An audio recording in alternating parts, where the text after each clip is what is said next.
ഞാൻ പഠിച്ചുകൊണ്ടിരുന്ന സമയത്ത് എൻ്റെ അച്ഛൻ പോയി എന്നുള്ളൊരു ഭയങ്കര ലോസായിരുന്നു എനിക്ക്. അച്ഛനാണ് എന്നോട് ആദ്യമായിട്ട് ജീവിതത്തിൽ ഒരാൾ എന്നോട് ചോദിക്കുന്നത് നിൻ്റെ പ്ലാൻ എന്താണ് എന്ന് ചോദിക്കുന്നത്. എന്തെങ്കിലും ഇത്തിരി പൈസ ഉണ്ടാക്കിയിട്ടേ നമ്മൾ ഒരു ശമ്പളമൊക്കെ വാങ്ങിച്ചിട്ട് അച്ഛനെ കൊടുക്കണമെന്നൊരു ഒരാഗ്രഹം നടന്നില്ല. എൻ്റെ ബിസിനസ്സിൻ്റെ ഏറ്റവും തിരക്കുള്ള സമയമായിരുന്നു. നമുക്ക് പിന്നീട് എപ്പോഴും ചെയ്തെടുക്കാമെന്ന് പറയാൻ പറ്റുമോ? ബിസിനസ് വേണമെങ്കിൽ രണ്ടാമത് വേണമെങ്കിൽ ചെയ്തെടുക്കാം. അത് റിപ്പീറ്റ് ചെയ്യാൻ നമുക്ക് കറക്റ്റ് ചെയ്യാൻ പറ്റാത്ത ലോസ് അല്ലേ. ഇന്ന് നമ്മൾ കൂടുതൽ ഫ്രീഡം എൻജോയ് ചെയ്യുന്നുണ്ടെങ്കിലും actually we are under more control. പണ്ടത്തെക്കാളിലും കൂടുതൽ കൺട്രോളിലാണ്. നിങ്ങൾക്ക് ബ്ലഡ് റിപ്പോർട്ട് കിട്ടുന്നു എന്നുള്ളത് ഒരു വശത്ത് നിൽക്കുമ്പോൾ തന്നെ ആ ഡേറ്റ യൂട്ടിലൈസ് ചെയ്യപ്പെടുന്നു. ഈ ഡേറ്റ എങ്ങോട്ട് പോകുന്നു, ഇതാര് യൂസ് ചെയ്യുന്നു, ഇതാർക്ക് വിൽക്കുന്നു. സപ്പോസ് എൻ്റെ ഡേറ്റ, എൻ്റെ ഹെൽത്ത് ഡേറ്റ എൻ്റെ ഓണർഷിപ്പ് ആണെങ്കിലോ ഇത് കേൾക്കുമ്പോൾ അതിശയോക്തിയായിട്ട് തോന്നിയെന്ന് വരാം. പക്ഷേ ഇന്ന് ലോകത്തിൽ നടന്നുകൊണ്ടിരിക്കുന്നതാണ്. ഒരു 60 രാജ്യങ്ങളിൽ നിന്നുള്ള ആൾക്ക് പാർട്ടിസിപ്പൻസെങ്കിലും വരുന്നൊരു ഇവൻ്റാണ്. ഇന്നും ആൾക്കാർ അത് ആ പ്രോഗ്രാം എൻ്റെ അന്ന് പലർക്കും അറിയത്തില്ല. ഈ വർഷം ഇപ്പം ഡിസംബർ 12-13 നടക്കാൻ പോകുന്നുണ്ട്. അപ്പം അങ്ങനെ ഒരു പ്രോഗ്രാം ക്യൂറേറ്റ് ചെയ്ത് എക്സിക്യൂട്ട് ചെയ്യാൻ പറ്റുക എന്ന് പറയുമ്പോൾ ഏറ്റുമാനൂർ ഗവൺമെൻറ് ബോയ്സ് ഹൈസ്കൂളിൽ പഠിച്ച ഒരാൾക്ക് അവിടെ എത്താൻ പറ്റുമെന്ന് അവിടെ ഇരുന്ന് ആലോചിക്കുമ്പോൾ സത്യം പറഞ്ഞാൽ എൻ്റെ ജീവിതത്തിലെ ഏറ്റവും അത്ഭുതകരമായ ഒരു കാലമായിരുന്നു, വിസ്മയങ്ങളുടെ കാലം. അപ്പോൾ ഇത്തരത്തിലുള്ള കോയിൻസിഡൻസുകളിൽ കൂടിയാണ് നമ്മൾ പലയിടത്തേക്ക് എത്തുന്നത്. അത് ഹാർഡ് വർക്ക് കൊണ്ട് മാത്രം അടുത്ത് എത്താൻ പറ്റുമെന്ന് ഞാൻ വിശ്വസിക്കുന്നില്ല. ചില ആൾക്കാരുണ്ട് 50 വയസ്സ് കഴിയുമ്പോൾ തന്നെ എല്ലാം കഴിഞ്ഞു, ഇനിയിപ്പോൾ പണ്ടൊക്കെ ആയിരുന്നെങ്കിൽ നമുക്ക് എല്ലാം ചെയ്യാമായിരുന്നു പറയും. You want to really do a business, you have to meet people, get rejections. അപ്പോൾ അതെനിക്ക് നന്നായിട്ട് എക്സ്പീരിയൻസ് ചെയ്യാൻ സാധിച്ചു.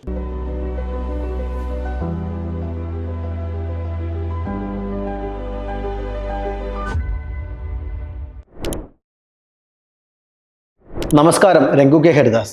സ്പാർക്കിൻ്റെ സ്പാർക്കുള്ള മറ്റൊരു എപ്പിസോഡിലേക്ക് ഏവർക്കും സ്വാഗതം. സാധാരണഗതിയിൽ ഒരു സംരംഭകനെ പരിചയപ്പെടുത്തുമ്പോൾ ഒരുപാട് മുഖവുരകൾ ആവശ്യമാണ്.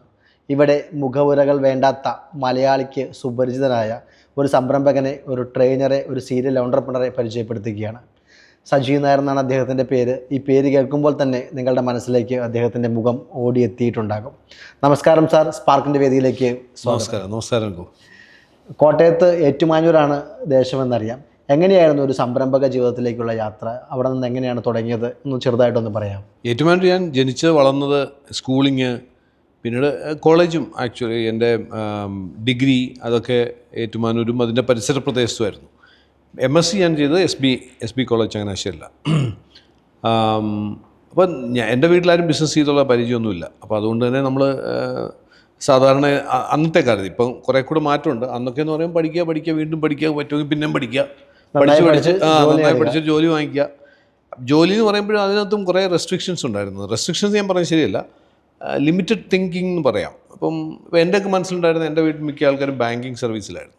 അപ്പം ഞാനൊരു ബാങ്കിൽ എങ്ങനെ ജോലി വാങ്ങിക്കാം എന്നുള്ളതാണ് ഞാനും ചിന്തിച്ചുകൊണ്ടിരുന്നത്. Banking, BSRB, railway recruitment board, ഇങ്ങനെയുള്ള ചില സാധനങ്ങളൊക്കെ ഉണ്ടല്ലോ. അപ്പോൾ ആ ഒരു തോട്ട് പ്രോസസ്സിലാണ് നമ്മളൊക്കെ വളർന്നു വന്നത്. പക്ഷേ ഡിഗ്രി എത്തിയ സമയത്താണ് കുറച്ചൊന്ന് മാറ്റി ചിന്തിപ്പിച്ചത് എൻ്റെ അച്ഛൻ തന്നെയാണ്. അച്ഛനാണ് എന്നോട് ആദ്യമായിട്ട് ജീവിതത്തിൽ ഒരാൾ എന്നോട് ചോദിക്കുന്നത് നിൻ്റെ പ്ലാൻ എന്താണ് എന്ന് ചോദിക്കുന്നത്. കാരണം ഇത് നമ്മൾ ഡ്രീം എന്നൊക്കെ ഇന്നും വളരെ കോമൺ ആയിട്ട് കേൾക്കുന്നത്, അതൊന്നും ആരും പറയാറില്ല. കാരണം അത്രയും ഡ്രീം ചെയ്യാനുള്ള കപ്പാസിറ്റി ആർക്കും ഉണ്ടായിരുന്നില്ല അന്നൊക്കെ. ഞാൻ പറഞ്ഞത് 1985 ആ പീരീഡാണ് കേട്ടോ. അപ്പോൾ അവിടെ അന്ന് ഡിഗ്രിക്ക് പഠിക്കുന്ന സമയത്ത് 1988 അന്ന് ആണ് ആദ്യമായിട്ട് അച്ഛനാണ് എന്നോട് ചോദിക്കുന്നത് എന്തുകൊണ്ട് എനിക്കൊരു MBA ഒക്കെ ചിന്തിച്ചുകൂടാ. കാരണം എന്നോട് ചോദിച്ചപ്പോൾ എനിക്കറിയില്ല എൻ്റെ പ്ലാൻ എന്താണെന്ന് വെച്ചാൽ നമുക്കറിയില്ലെന്നോ. അപ്പോൾ MBA എന്നൊക്കെ പറയുമ്പോൾ നമ്മുടെ മനസ്സിൽ വരുന്നത് ഭയങ്കരമായ, അന്നത്തെ കാലത്ത് ഞാൻ പറഞ്ഞ 88-ലെ MBA എന്ന് പറയുമ്പോൾ പെട്ടെന്ന് മനസ്സിൽ വരുന്നത് മമ്മൂട്ടിയൊക്കെ ചെയ്ത ചില ക്യാരക്ടറുകളും മമ്മൂട്ടി പെട്ടിക്കുട്ടി ഒരു കൺസെപ്റ്റൊക്കെയാണ്. അപ്പോൾ രസകരമാണ്.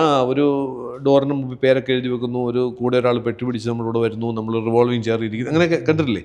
അപ്പോൾ ആ ഒരു സെറ്റപ്പൊക്കെ മനസ്സിലായി. കൊള്ളാം, സംഭവം കൊള്ളാം. പക്ഷേ എൻ്റെ ഏറ്റവും വലിയ പ്രശ്നം, ഞാൻ മലയാളം മീഡിയത്തിൽ പഠിച്ചുകൊണ്ട് എനിക്ക് ഇംഗ്ലീഷ് ഒട്ടും വഴങ്ങുമായിരുന്നില്ല അന്ന്.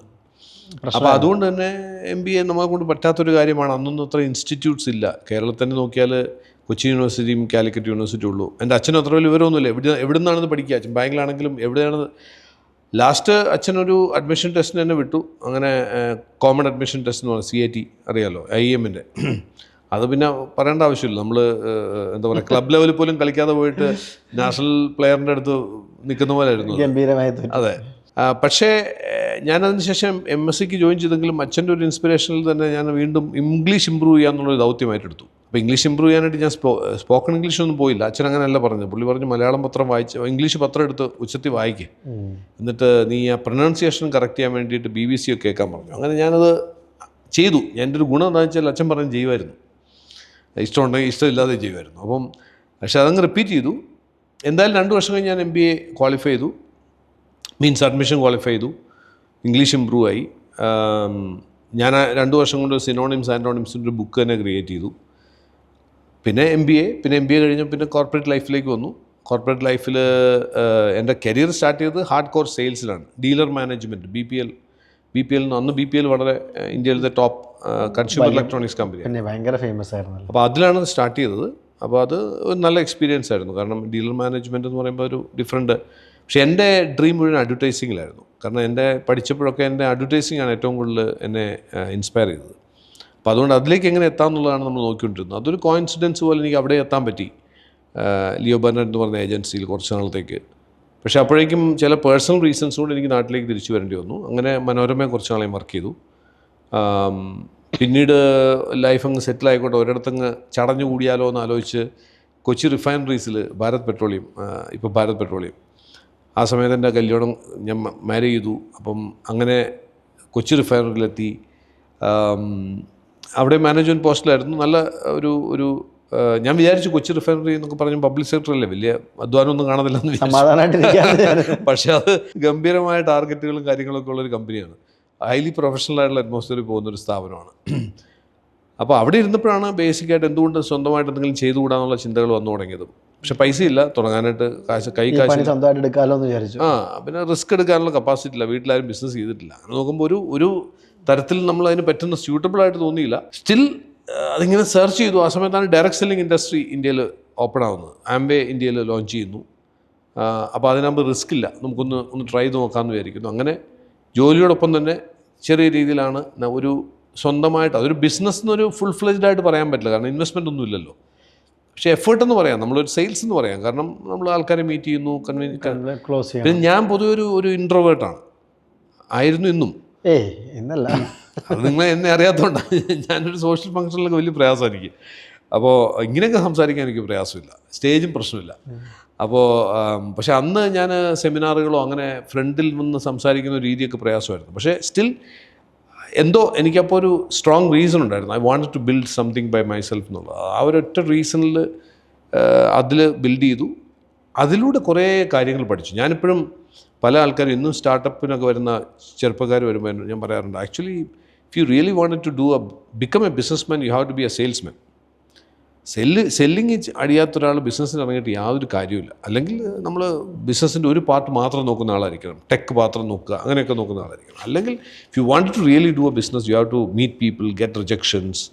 അപ്പോൾ അതെനിക്ക് നന്നായിട്ട് എക്സ്പീരിയൻസ് ചെയ്യാൻ സാധിച്ചു. അത് നമുക്ക് നല്ലൊരു എക്സ്പോഷറായിരുന്നു. Then I started venturing into various business. 2002 നമ്മൾ കോർപ്പറേറ്റ് ട്രെയിനിങ്, ദുബായിൽ കോർപ്പറേറ്റ് ട്രെയിനിങ് ചെയ്യാൻ തുടങ്ങി. 2003 പീരീഡിൽ, 2003-04 പീരീഡിലാണ് ഞാനും ഡോക്ടർ ശ്രീകുമാർ എന്ന് പറഞ്ഞിരുന്നു വളരെ ഫേമസ് ആയിട്ടുള്ള വെൽനസ് രംഗത്ത് ഞങ്ങൾ രണ്ടുപേരും കൂടി ചേർന്ന ഒരു സ്ഥാപനം തുടങ്ങി, വെൽനസ് സൊല്യൂഷൻസ്. ഇന്നും വളരെ നല്ല രീതിയിൽ നടന്നുകൊണ്ടിരിക്കുന്ന ക്ലിനിക്കാണ്.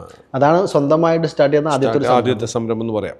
ദെൻ എനിക്ക് ഹോസ്പിറ്റാലിറ്റി ഭയങ്കര ഇൻട്രസ്റ്റ് ആയിരുന്നു. ഇൻട്രസ്റ്റ് എന്ന് പറഞ്ഞാൽ ഇഷ്ടമാണ്, ഹോട്ടലുകളൊക്കെ ഇഷ്ടമായിരുന്നു. അങ്ങനെ ബിസിനസ് അറിയാവുന്നുണ്ടല്ലോ, ഹോട്ടലൊക്കെ വളരെ ഇഷ്ടമായിരുന്നു. നേച്ചർ വളരെ ഇഷ്ടമായിരുന്നു. അപ്പോൾ അങ്ങനെ മൂന്നാർ അപ്പോൾ ഒരു സ്ഥലമൊക്കെ വാങ്ങി. അപ്പോൾ അവിടെ ഞാൻ നേച്ചർ സോൺ എന്നുള്ള പേരിൽ നമ്മളൊരു റിസോർട്ട് സ്റ്റാർട്ട് ചെയ്തു. 2006 നമ്മൾ കമ്മീഷൻ ചെയ്തെന്ന് തോന്നുന്നു. അതിപ്പോഴും നടക്കുന്നു, നല്ല ഭംഗിയായിട്ട് നടക്കുന്നുണ്ട്. തീർച്ചയായിട്ടും ഞാനൊക്കെ പോയിട്ടുള്ള റിസോർട്ടാണ്. ഒരു 5 ട്രീ ഹൗസസും ആഫ്രിക്കൻ സഫാരി ടെൻസൊക്കെ ആയിട്ടുള്ള ഒരു സെറ്റപ്പാണ്. അങ്ങനെ ഒരു ആൻറ്റർപ്രന്യൂറൽ ജേർണി സ്റ്റാർട്ട് ചെയ്തു. പിന്നെ ഈ ട്രെയിനിങ് ആൻഡ് ട്രാൻസ്ഫോർമേഷൻ രംഗത്ത് കുറച്ചധികം പാഷൻ എനിക്ക് ഉള്ളതുകൊണ്ട് ഞാൻ ഈ മോട്ടിവേഷണൽ പ്രോഗ്രാമുകൾ, കുറേ മോട്ടിവേഷണൽ സെഷനുകളൊക്കെ ചെയ്തിരുന്നു. ഡയറക്റ്റ് സെല്ലിങ്ങിലാകുമ്പോൾ ഒത്തിരി ചെയ്യേണ്ട ആവശ്യവുമാണ്, അതിന് പുറത്തും ചെയ്തിരുന്നു. പക്ഷേ എപ്പോഴും ഞാൻ കണ്ടൊരു പ്രശ്നം, രംഗു, നിങ്ങളൊക്കെ ഈ ഇത്തരത്തിലുള്ള മേഖലകളുമായിട്ട് കണക്ട് ചെയ്തുകൊണ്ട് അറിയാമായിരിക്കും, നോർമൽ മോട്ടിവേഷനുകളൊക്കെ തന്നെ ഒരാഴ്ച കഴിയുമ്പോഴത്തേക്കും നോർമലാവും. ഒരു റബ്ബർ ബോൾ കുത്തിയടിക്കുന്ന, പൊങ്ങുന്നു, താഴുന്നു, പിന്നെ വീണ്ടും അടിച്ചുവിടാൻ ആൾ വേണം. അതെ, അപ്പോൾ അവിടെയാണ് എങ്ങനെ സസ്റ്റൈനബിൾ ആയിട്ടുള്ള ഒരാളുടെ സക്സസ് ഉണ്ടാക്കുക എന്നുള്ളത്. അങ്ങനെ കുറച്ചുകൂടെ ഡീപ്പർ ലെവലിലേക്ക് പോയി ന്യൂറോ സയൻസിനെ കുറിച്ച് മനസ്സിലാക്കാൻ, ബ്രെയിൻ ഫംഗ്ഷനെ കുറിച്ച് മനസ്സിലാക്കാൻ. അതിന് റീസണുണ്ട്. കാരണം നമ്മൾ നോർമൽ ഈ സക്സസ്സുമായിട്ട് ബന്ധപ്പെട്ട് കിടക്കുന്ന മിക്ക തിയറികളും ഇന്നും മിക്കവരും പ്രാക്ടീസ് ചെയ്യുന്നത് പഴയ കാലത്തെ തിയറിയാണ്, മൈൻഡ് റിലേറ്റഡ് തിയറികളാണ്. ഇപ്പോൾ power of subconscious mind എന്ന് പറയുന്ന പുസ്തകം 1960 എഴുതിയതാണ് ഡോക്ടർ ജോസഫ് മർഫി. ഇപ്പോഴും മിക്കവരും ട്രെയിൻ ചെയ്യുന്ന അത് വെച്ചിട്ട് നല്ലത്, അത് വേണ്ടതല്ലേ പറയുന്നത്. പക്ഷേ 1990-കൾക്ക് ശേഷം ബ്രെയിനുമായി ബന്ധപ്പെട്ട ഒത്തിരി പഠനങ്ങൾ വന്നിട്ടുണ്ട്. ഇന്ന് നമുക്ക് ബ്രെയിനിനെ കുറിച്ച് അറിയാവുന്നതിൽ 90% 1990 ശേഷം കണ്ടെത്തിയിട്ടുള്ളതെന്നാണ് പറയപ്പെടുന്നത്. ഇത് അന്ന് 1960 അറിയില്ല. അപ്പം നമ്മൾ ന്യൂറോ സയൻസ് എന്ന് പറയുന്ന ഒരു വിഭാഗം വന്നിട്ടില്ലെന്ന് തന്നെ പറയാം. അതെന്നെ വളരെയധികം പാഷനേറ്റ് ആക്കി, ലൈക്ക് ഭയങ്കര എക്സൈറ്റഡ് ആയി. കാരണം ബ്രെയിനിനെ നമുക്ക് ഓപ്പറേറ്റ് ചെയ്യാൻ പറ്റുക, ബ്രെയിൻ നമുക്ക് കൺട്രോൾ ചെയ്യാൻ പറ്റുക. കാരണം മിക്കവരുടെയും ധാരണ ബ്രെയിൻ നമ്മുടെ കൺട്രോളിൽ അല്ലാത്തൊരു സാധനമാണല്ലേ. അല്ല, ബ്രെയിൻ ആക്ച്വലി നമുക്ക് കൺട്രോൾ ചെയ്യാൻ പറ്റും. തീർച്ചയായിട്ടും 100% പറ്റും. എന്ന് ചോദിച്ചാൽ നന്നായിട്ട് ട്രെയിൻ ചെയ്യണം ബ്രെയിനിനെ. എന്ന് വെച്ചാൽ ബ്രെയിൻ എന്ന് പറഞ്ഞാൽ നമ്മുടെ ശരീരത്തിലെ ഏറ്റവും ട്രെയിനബിൾ ഓർഗനാണ്. അൺഫോർച്ചുനേറ്റ്ലി നമുക്കത് അറിയില്ല. അതിന് മെയിൻ റീസൺ ഈ ബ്രെയിനിനെയും എന്നെയും ഞാൻ തിരിച്ചറിയുന്നില്ല എന്നുള്ളതാണ്. ഞാൻ എപ്പോഴും എൻ്റെ ബ്രെയിനുമായിട്ട് ഞാൻ തന്നെയാണ് ബ്രെയിൻ, എൻ്റെ ബ്രെയിനാണ് ഞാൻ എന്ന് വിശ്വസിക്കുന്നു. ഒരു മിഥ്യാധാരണയാണോ അത്? എല്ലാവർക്കും ഉള്ളത് അത്. അത്തരത്തിലുള്ളൊരു മിഥ്യാധാരണ നിങ്ങൾക്ക് കൈയും കാലുമായിട്ടില്ലല്ലോ. എൻ്റെ കാലം എന്ന് പറയുന്നുണ്ട്. പക്ഷേ നിങ്ങളുടെ ഉള്ളിൽ ഫ്രസ്ട്രേഷൻ വരുമ്പോൾ എന്താ പറയുക, ഞാൻ ഫ്രസ്ട്രേറ്റഡ് ആണ്, ഞാൻ ദേഷ്യത്തിലാണ്, ഞാൻ ദേഷ്യത്തിലാണെന്ന് പറയുന്നില്ല. അപ്പം അതാണ് ഞാൻ പറഞ്ഞത്. അപ്പോൾ ഏത് മൊമെൻറ്റിലാണോ നമ്മൾ ആ റിയലൈസേഷൻ ഉണ്ടാകുന്നത്, ഇതൊരു ഓർഗനാണെന്നും ഇത് മറ്റേത് ഓർഗനെയും പോലെ ഫങ്ഷൻ ചെയ്യുന്നൊരു ഓർഗനാണെന്നും ഇതിനെ കൺട്രോൾ ചെയ്യുന്ന കുറേ കെമിക്കലുകളും കുറേ ഇലക്ട്രിക്കൽ ഇമ്പൾസുകളും കുറേ മെക്കാനിക്കൽ പ്രോസസ്സുകളും നടക്കുന്ന ഒരു ഓർഗനാണെന്നും ഈ ഓർഗനും ട്രെയിൻ ചെയ്യപ്പെടുന്നല്ല, അത് ജനിച്ചു വീണ മൂലം ഒരാൾ ശുഭിതനായിട്ട് വന്നതല്ല ഭൂമിയിലേക്ക്. അല്ലെങ്കിൽ ജനിച്ചു വന്നപ്പോൾ തന്നെ ഡിപ്രസ്ഡ് ആയിട്ട് ആരും വന്നിട്ടില്ല. ഒരു കുട്ടിയും ജനിച്ചപ്പോൾ തന്നെ ഡിപ്രസ്ഡ് ആയ കുട്ടികളൊന്നും ആരും കണ്ടിട്ടില്ല. അപ്പോൾ ഇതെല്ലാം ബ്രെയിനിൻ്റെ ഫങ്ഷനിങ് വന്ന മാറ്റമാണ്. അപ്പോൾ നമുക്ക് വേണമെന്ന് വെച്ചാൽ ട്രെയിൻ ചെയ്യാൻ പറ്റും. ഇതെന്നെ വളരെയധികം എക്സൈറ്റ് ചെയ്തു. അങ്ങനെയാണ് ഞാൻ തോട്ട് പ്രോസസ് റീ എഞ്ചിനീയറിംഗ് എന്ന് പറയുന്ന ഒരു പ്രോഗ്രാം തന്നെ ഡിസൈൻ ചെയ്തതും അതിലാണ് എൻ്റെ PhD ഒക്കെ ഞാൻ ചെയ്തതൊക്കെ ഈ തോട്ട് പ്രോസസ് റീ. അതിൻ്റെ ഭാഗമായിട്ടാണോ ഈ വി റൂട്ട്സ് എന്ന് പറയുന്ന ഒരു സ്ഥാപനം? അല്ല, അതൊക്കെ പിന്നീട് വന്നതാണ്. ഇത് ഞാൻ പറയുന്നത് 2006-2008 ഈ തോട്ട് റിട്രീറ്റ് എന്നുള്ള ഒരു റിട്രീറ്റ് നമ്മൾ കണ്ടക്ട് ചെയ്യുമായിരുന്നു. പ്രൈമറിലി ആൻറ്റർപ്രന്യൂഴ്സിനെ ടാർഗറ്റ് ചെയ്താണ്. മറ്റു മേഖലകളിൽ നിന്നുള്ള ജീവിതത്തിൽ അടുത്ത തലങ്ങളിലേക്ക് പോകണം താല്പര്യപ്പെടുന്ന ആർക്കും വരാം. അത് വളരെ വിജയകരമായിട്ട് കേരളത്തിൽ തന്നെ ഇപ്പം അറിയപ്പെടുന്ന ഒത്തിരി ആൻറ്റർപ്രന്യൂഴ്സ് ആ സമയത്ത് അവരൊക്കെ അന്ന് തുടങ്ങിയിട്ടൊക്കെ ബിസിനസ് തുടങ്ങുന്ന കാലമാണ്. അവരൊക്കെ അറ്റൻഡ് ചെയ്ത പ്രോഗ്രാമാണ്. അത് അറ്റൻഡ് ചെയ്തുകൊണ്ട് അവർ വലുതായെന്നല്ല ഞാൻ പറഞ്ഞത്. അവരൊക്കെ അറ്റൻഡ് ചെയ്യാൻ എനിക്ക് അങ്ങനെ ഒരു ഭാഗ്യം ഉണ്ടായി. അവരൊക്കെ ആയിട്ട് നമ്മുടെ റിസോർട്ടിലൊക്കെ വെച്ചായിരുന്നു, വളരെ എക്സ്ക്ലൂസീവ് ആയിരുന്നത്. അതിൻ്റെ ഒരു കുറച്ചുകൂടെ മെഗാ സ്കെയിൽ പ്രോഗ്രാമാണ് ഇന്ന് നടക്കുന്ന റൈസപ്പ് എന്ന് പറഞ്ഞാൽ ചെയ്യാറുള്ള പ്രോഗ്രാം. തീർച്ചയായിട്ടും തോട്ട് പ്രോസസ് ഈ TPR ഈ തോട്ട് റിട്രീറ്റിൽ വന്ന ആൾക്കാരാണ് ശരിക്കും അവരുടെ ഒരു ആവശ്യം, അതായത് അവരുടെ ബിസിനസ്സിനെ എങ്ങനെ അടുത്ത സ്കെയിലിലേക്ക് കൊണ്ടുപോകാം. ഒരു ചോദ്യം കൂടെ എൻ്റെ ഇടയ്ക്ക് ചോദിച്ചിട്ടുണ്ട്. ഒരാൾക്ക് ഒരു തോട്ട് അല്ലെങ്കിൽ അയാളുടെ ബ്രെയിനിനെ കൺട്രോൾ ചെയ്യണമെങ്കിൽ എത്ര കാലഘട്ടം കൊണ്ട് ഇതിനെ കൺട്രോളിലേക്ക് ആക്കാൻ പറ്റും? എന്താ അതിന് ചെയ്യേണ്ടത്? ചിലർ പറയും 21 ദിവസം ഒരു കാര്യം റിപ്പീറ്റ് ചെയ്താൽ ഹാബിറ്റ് ആവും. ചിലർ പറയും 66 ദിവസം. ഇതിന് കണക്കുണ്ടോ എന്ന് എനിക്കറിയത്തില്ല. പക്ഷേ ഒരു കാര്യം ഉറപ്പാണ്, consistent repetition is the master.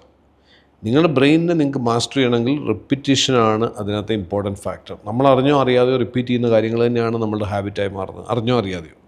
Majority കാര്യങ്ങൾ ഞാനിപ്പോൾ ഇങ്ങനെ ഇരിക്കുന്നതും രംഗം അങ്ങനെ ഇരിക്കുന്നതും ഒക്കെ നമ്മൾ അറിഞ്ഞോ അറിയാതെയോ അറിയാതെ ചെയ്യുന്ന ചില ഹാബിറ്റുകളാണ്, അല്ലെങ്കിൽ ബിഹേവിയറിൻ്റെ പാറ്റേണാണ്. ഇതെവിടുന്ന് വന്നു എന്ന് ചോദിച്ചാൽ ഒരു കാലത്ത് നമ്മൾ അറിഞ്ഞോ അറിയാതെയോ റിപ്പീറ്റ് ചെയ്ത കാര്യങ്ങളാണ്. അല്ലാതെ റിപ്പീറ്റേഷൻ അല്ലാതെ ഒന്നും നമ്മളുടെ ജീവിതത്തിൽ ഉണ്ടായിട്ടില്ല.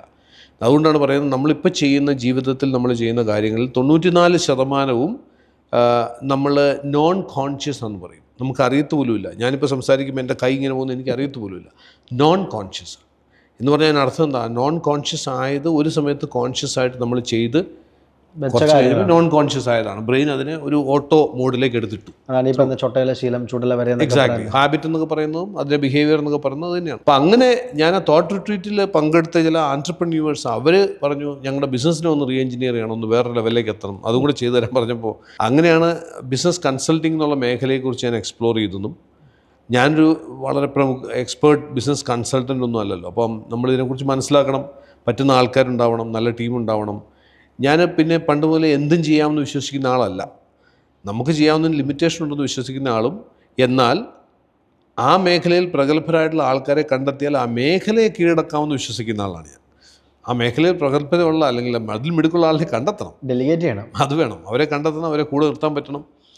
അങ്ങനെ 2008 ഞാൻ ബ്രഹ്മ എന്നുള്ള കൺസൾട്ടിങ് ഫേം സ്റ്റാർട്ട് ചെയ്യുന്നത്. ഇന്നിപ്പോൾ ഒരുപക്ഷെ സൗത്ത് ഇന്ത്യയിലെ തന്നെ ഏറ്റവും വലിയ ബിസിനസ് കൺസൾട്ടിങ് ഫേമായിട്ട് മാറിയിട്ടുണ്ട്. ഇതുവരെ ഏകദേശം 3000 കൂടുതൽ ക്ലയൻസിനെ ഹാൻഡിൽ ചെയ്തിട്ടുണ്ട്. ഇന്ന് ഏകദേശം 20-ലധികം മാനേജ്മെൻറ്റ് കൺസൾട്ടൻസ് അതിനകത്ത് പേറോളിലുണ്ട്. ഞങ്ങളുടെ CEO ആയിട്ടുള്ള രഞ്ജിത്ത് തന്നെ ഇന്ന് ഒരു വളരെ പ്രമുഖനായ, സൗത്ത് ഇന്ത്യയിലെ തന്നെ ഏറ്റവും പ്രമുഖനായിട്ടുള്ളൊരു മാനേജ്മെൻറ്റ് കൺസൾട്ടൻ്റായിട്ട് മാറി. അത് 2008 ഞാൻ സ്റ്റാർട്ട് ചെയ്തതാണ്.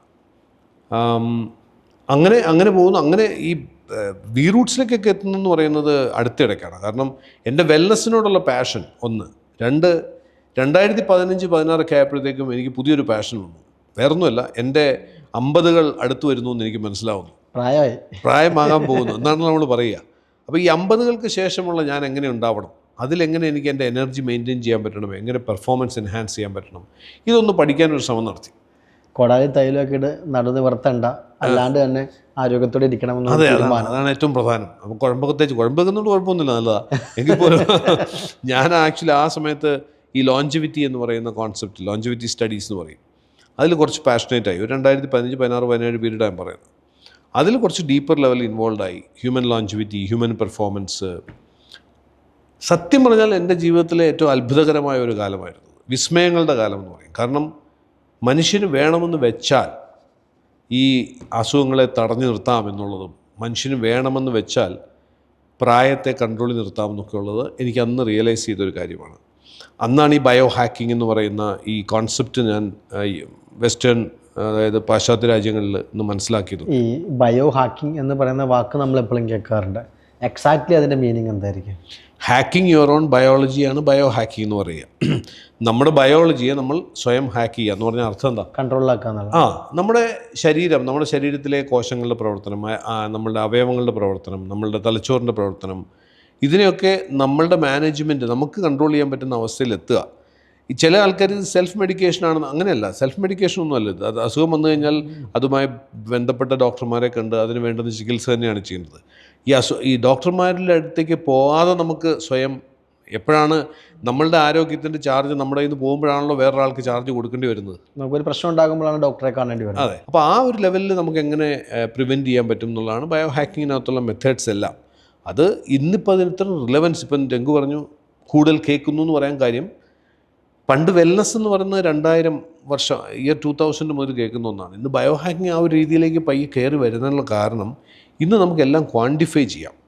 ക്വാണ്ടിഫൈ ചെയ്യാന്ന് പറഞ്ഞാൽ, ഇപ്പം എന്നോടിപ്പോൾ രംഗു ചോദിക്കുകയാണ് എങ്ങനെ ഉണ്ടായിരുന്നു ഉറക്കം. രംഗു ഒരു ഡോക്ടറാണെന്ന് ഇരിക്കട്ടെ, എന്നോട് ചോദിക്കുകയാണ് എങ്ങനെ ഉണ്ടായിരുന്നു സജീവ്, ഉറക്കമൊക്കെ എങ്ങനെ ഉണ്ടെന്ന് ചോദിച്ചാൽ, നോർമലി നമ്മൾ പറയും കുഴപ്പമില്ലായിരുന്നു, നന്നായിരുന്നു, 1-2 തവണ ബ്രേക്ക് ഉണ്ടായി, ഇടയ്ക്കൊന്ന് ടോയ്ലറ്റിൽ പോകേണ്ടി വന്നു എന്നൊക്കെ ആയിരിക്കും കഥ പറയുക.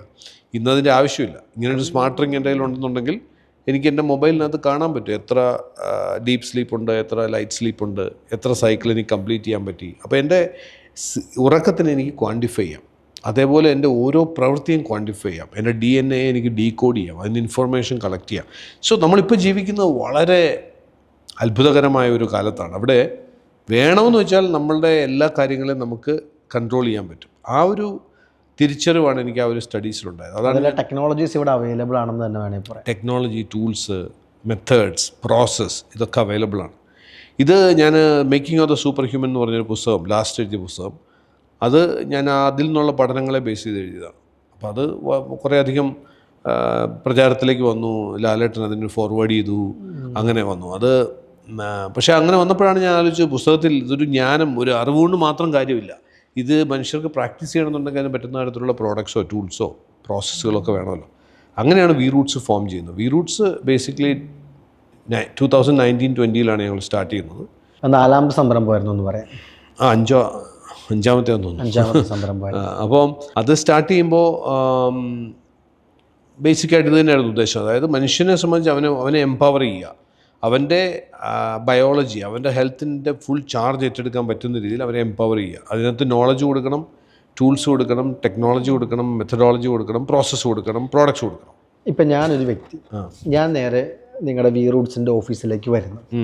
അവിടെ വന്നിട്ടുണ്ടെങ്കിൽ എനിക്ക് എന്തെല്ലാം കാര്യങ്ങളാണ് ലഭിക്കുക? ഞാനൊരു വ്യക്തിയാണല്ലോ, എനിക്ക് എൻ്റെ പ്രശ്നങ്ങളൊന്നും അറിയില്ല, എനിക്ക് എന്ത് വിഷയമുണ്ടെന്നറിയില്ല. ചിലപ്പോൾ എനിക്ക് അറ്റാക്ക് ഉണ്ടാകാം, ചിലപ്പോൾ എനിക്ക് വേറെ എന്തെങ്കിലും അസുഖം ഉള്ളിലുണ്ടാകാം. ഇതെല്ലാം തിരിച്ചറിഞ്ഞിട്ട് ഒരു ചികിത്സാ രീതിയാണോ പ്രൊവൈഡ് ചെയ്യുന്നത്? എന്താ ശരിക്കും? നമ്മൾ വി റൂട്ട്സിൽ ഞാൻ നേരത്തെ പറഞ്ഞില്ലേ, empowering people to take charge of their own health and wellbeing എന്ന് പറയുക. അപ്പം കൂടുതൽ കാലം 100 വയസ്സ്, ഇപ്പം രംഗുവിൻ്റെ 100ാമത്തെ വയസ്സ് സെലിബ്രേറ്റ് ചെയ്യുന്നു.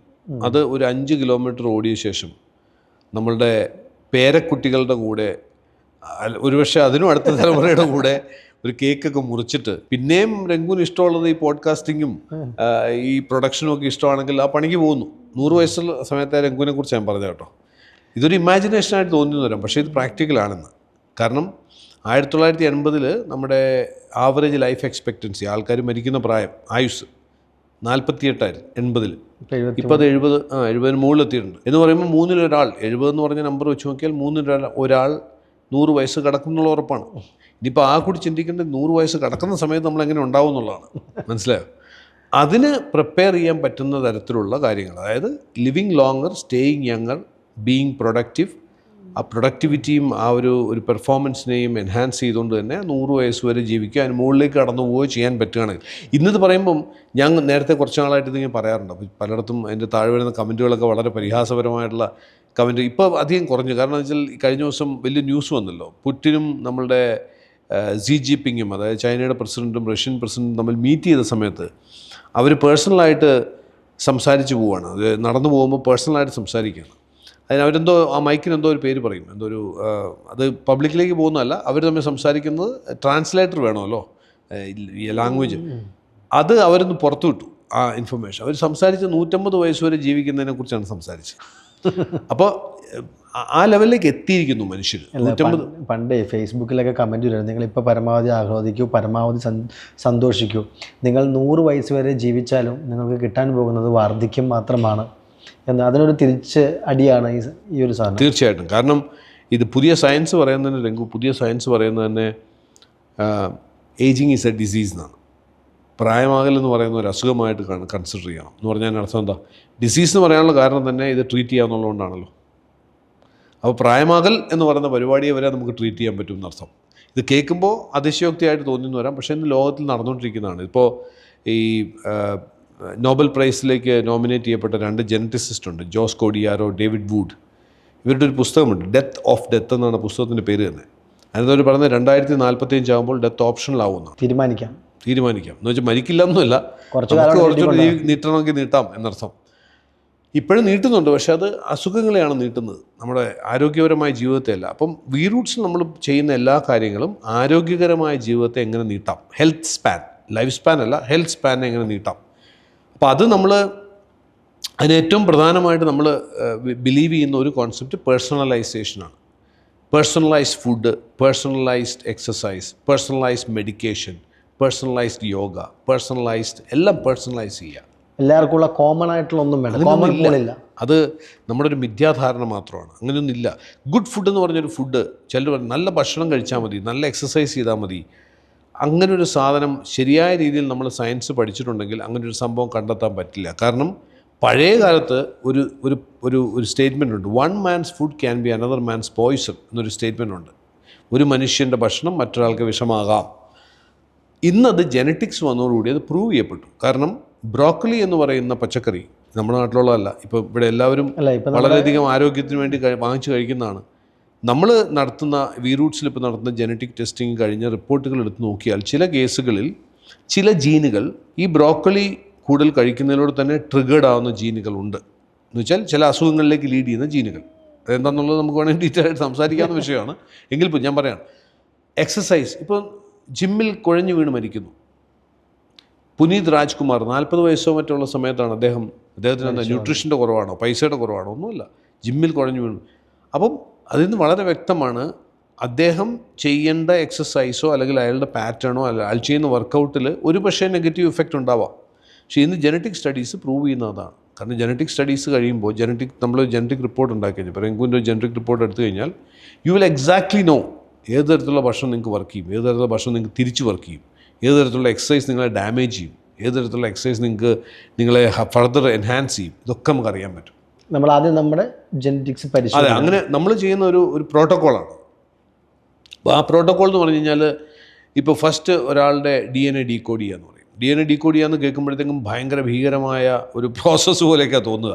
കഴിഞ്ഞ ദിവസം ഒരു ഡിസ്കഷൻ സമയത്ത് ഒരാൾ സമയത്തു, അതുപോലെ എൻ്റെ ബ്ലഡൊക്കെ എടുക്കുമായിരിക്കില്ലേ എന്നൊക്കെ. അപ്പം DNA എന്ന് പറയുന്നത് നമ്മുടെ എല്ലാ കോശങ്ങൾക്കകത്തുള്ളതാണ്. ഇപ്പം നമ്മുടെയൊക്കെ തുടക്കം, എൻ്റെ രംഗുവിൻ്റെയൊക്കെ ജീവൻ എന്ന് പറയുന്നത് തുടങ്ങിയത് ഒരു സെല്ലിൽ നിന്നാണ്. കാരണം നമ്മുടെ എന്താ പറയുക, മാതാവിൻ്റെ ഒരു അണ്ടവും എഗ്ഗും പിതാവിൻ്റെ ഒരു സ്പേമും തമ്മിൽ ജോയിൻ ചെയ്തുണ്ടായ സൈഗോട്ട് എന്ന് പറയുന്ന ആദ്യത്തെ ഒരു സെല്ല്. ഇന്ന് നിങ്ങളുടെ ശരീരത്തിൽ കാണുന്ന 40-50 ട്രില്യൺ കോശങ്ങളുണ്ടെങ്കിൽ അതെല്ലാം ആ ഒരൊറ്റ കോശത്തിൻ്റെ ഡ്യൂപ്ലിക്കേഷനാണ്. പുറത്തുനിന്ന് നിങ്ങൾ വാടകയ്ക്കൊന്നും എടുത്ത കോശങ്ങളൊന്നുമില്ല, എല്ലാം അത് തന്നെയാണ്. അപ്പോൾ ആ ഒരു കോശം, ആ സൈഗോട്ടിനകത്തൊരു ന്യൂക്ലിയസ് ഉണ്ട്. ആ ന്യൂക്ലിയസിനകത്ത് 23 ക്രോമസോം മാതാവിൻ്റെ, 23 ക്രോമസോം പിതാവിൻ്റെ, ഇങ്ങനെയാണല്ലോ ജോയിൻ ചെയ്തത്. ഈ ക്രോമസോമിനകത്ത് DNA ആണ്. DNA ഉണ്ടാക്കിയിരിക്കുന്നത് ജീനുകളാണ്. ജീൻ എന്ന് പറഞ്ഞാൽ ഇൻഫർമേഷനാണ്. എന്താ ഇൻഫർമേഷൻ? രംഗുവിൻ്റെ സ്കിന്നിൻ്റെ ടോൺ എന്തായിരിക്കണം, ഹെയറിൻ്റെ സ്ട്രക്ചർ എങ്ങനെ ഉണ്ടാവണം, എത്ര ഹൈറ്റ് ഉണ്ടാവണം, ഈ ഇൻഫർമേഷൻ മുഴുവൻ ആ ഒറ്റ സെല്ലിൻ്റെ അകത്തുള്ള DNA-ക്കകത്തുണ്ട്. ഇതിനെ ബേസ് ചെയ്തിട്ടാണ് ഈ മാനുഫാക്ചറിങ് നടത്തി ഈ ബോഡി മുഴുവൻ ഉണ്ടാക്കിയിട്ടിരിക്കുന്നത്. പക്ഷേ ഈ DNA-ക്കകത്ത് നോക്കിയാൽ നമ്മളുടെ തലമുറകളായിട്ട് കൈമാറി വരുന്ന അസുഖങ്ങളുടെ ഇൻഫർമേഷനും ഉണ്ട്. അതിന് ജീൻ വേരിയൻസ് എന്നാണ് പറയുക. എന്ന് പറയുമ്പോൾ നമ്മളുടെ ആദ്യത്തെ ആ സെല്ലിൽ തന്നെ നമുക്ക് വരാൻ സാധ്യതയുള്ള ഡയബറ്റീസിൻ്റെയോ അൽഷീമേഴ്സിൻ്റെയോ പാർക്കിൻസൺസിൻ്റെയോ ഹാർട്ട് ഡിസീസിൻ്റെയോ റിസ്ക് ക്യാരി ചെയ്യുന്ന ജീനും ഉണ്ടാവും. അതിനർത്ഥം നമുക്ക് ഹാർട്ട് ഡിസീസ് വരുമെന്നല്ല അർത്ഥം. അത് നമ്മുടെ കൂടെ ഉണ്ട്. അത് ഇതുവരെ ഉണ്ടായിട്ടില്ലെങ്കിൽ, ഇപ്പോൾ എൻ്റെ ഉള്ളിൽ കൊറോണറി ആർട്ടറി ഡിസീസിൻ്റെ ജീൻ വേരിയൻ്റ് ഉണ്ട്. അപ്പോൾ ഇന്ന് വരെ ദൈവം അനുഗ്രഹിച്ച് എനിക്കത് ഉണ്ടാവാത്തതിന് കാരണം ആ ജീൻ ഉറക്കത്തിലാണ്, പച്ച മലയാളത്തിൽ പറഞ്ഞത്. അത് എക്സ്പ്രസ്ഡ് അല്ല എന്ന് പറയും. ഇത് എക്സ്പ്രസ്ഡ് ആകുമ്പോഴാണ് നമുക്ക് അസുഖം വരുന്നത്. ഇത് എക്സ്പ്രസ് ചെയ്യുന്നത് എപ്പോഴാണെന്ന് ചോദിച്ചാൽ അതിനെ ട്രിഗർ ചെയ്യുമ്പോഴാണ്. സാധാരണ പറയും ജീൻസ് ആർ ലോഡഡ് ഗൺസ്. ജീനുകൾ ലോഡഡ് ഗണ്ണ് പോലെ. ഞാനിപ്പോൾ ഒരു ലോഡഡ് ഗണ്ണ് ഇവിടെ എടുത്ത് വെച്ചുകൊണ്ടൊന്നും പ്രശ്നമൊന്നുമില്ലല്ലോ. എടുത്ത് ട്രിഗർ ചെയ്യാനല്ലേ പ്രശ്നമുള്ളൂ. അപ്പം നമുക്ക് ട്രിഗർ ഐഡൻറ്റിഫൈ ചെയ്യാൻ പറ്റണം. നോർമൽ ജനറ്റിക് ടെസ്റ്റ് ചെയ്തുകൊണ്ട് വലിയ കാര്യമൊന്നുമില്ല. കാരണം നമുക്ക് ഈ റിസ്ക് അറിഞ്ഞിട്ട് വലിയ കാര്യമൊന്നുമില്ലല്ലോ. കൂടുതൽ പേടിക്കാം, അറ്റാക്ക് വരും എന്ന് പറഞ്ഞ് പേടിച്ച് ജീവിക്കാം. അതേസമയത്ത് ട്രിഗർ ഐഡൻറ്റിഫൈ ചെയ്യാൻ പറ്റിക്കഴിഞ്ഞാൽ എനിക്ക് കൊറോണറി ആർട്ടറി ഡിസീസ് ഉണ്ടെന്നുള്ള, അല്ലെങ്കിൽ അതിനുള്ള ജീൻ വേരിയൻ്റ് ഉണ്ടെന്ന് മനസ്സിലാക്കുകയും ഈ ജീൻ വേരിയൻറ്റിനെ എക്സ്പ്രസ് ചെയ്യാൻ ഹേതുവാകുന്ന, കാരണമാകുന്ന ട്രിഗർ, ഇന്ന പർട്ടിക്കുലർ കാരണം അതെന്താവാം? അത് ചിലപ്പോൾ ഞാൻ കഴിക്കുന്ന ഭക്ഷണത്തിൽ എന്തെങ്കിലും ഉള്ളൊരു കുറവാവാം, കൂടുതലാവാം. ഞാൻ ചെയ്യുന്ന എക്സസൈസിൻ്റെ ചില പാറ്റേൺ ആവാം, ചില എക്സസൈസ് മൊഡ്യൂൾ ആവാം, HIIT high intensity interval training ആവാം, ചിലപ്പോൾ കാർഡിയോ എക്സസൈസ് ആവാം. ചില ആൾക്കാരെ സംബന്ധിച്ച് എന്താണ് ആ ട്രിഗർന്ന് നമുക്ക് ഐഡൻറ്റിഫൈ ചെയ്യാൻ പറ്റണം. അതാണ് ഞങ്ങൾ വി-റൂട്ട്സ് ചെയ്യുന്നത്. നിരവധി കോറിലേഷനുകൾ വെച്ചിട്ട്, പബ്ലിഷ്ഡ് ഡേറ്റയും വെച്ചിട്ട് ഈ വരുന്ന ഡേറ്റ മുഴുവൻ നമ്മൾ അനലൈസ് ചെയ്ത ശേഷം, ഇപ്പം നേരത്തെ രംഗുവിൻ്റെ കേസ് എടുത്താൽ രംഗുവിൻ്റെ 1 ml സലൈവ കിട്ടിയാൽ മതി. കാരണം ഈ ആദ്യത്തെ ഒരു സെല്ലുണ്ടല്ലോ, ഈ ഒരു സെല്ലിൻ്റെ കോപ്പിയാണ് നിങ്ങളുടെ ശരീരത്തിൽ കാണുന്ന മുഴുവൻ.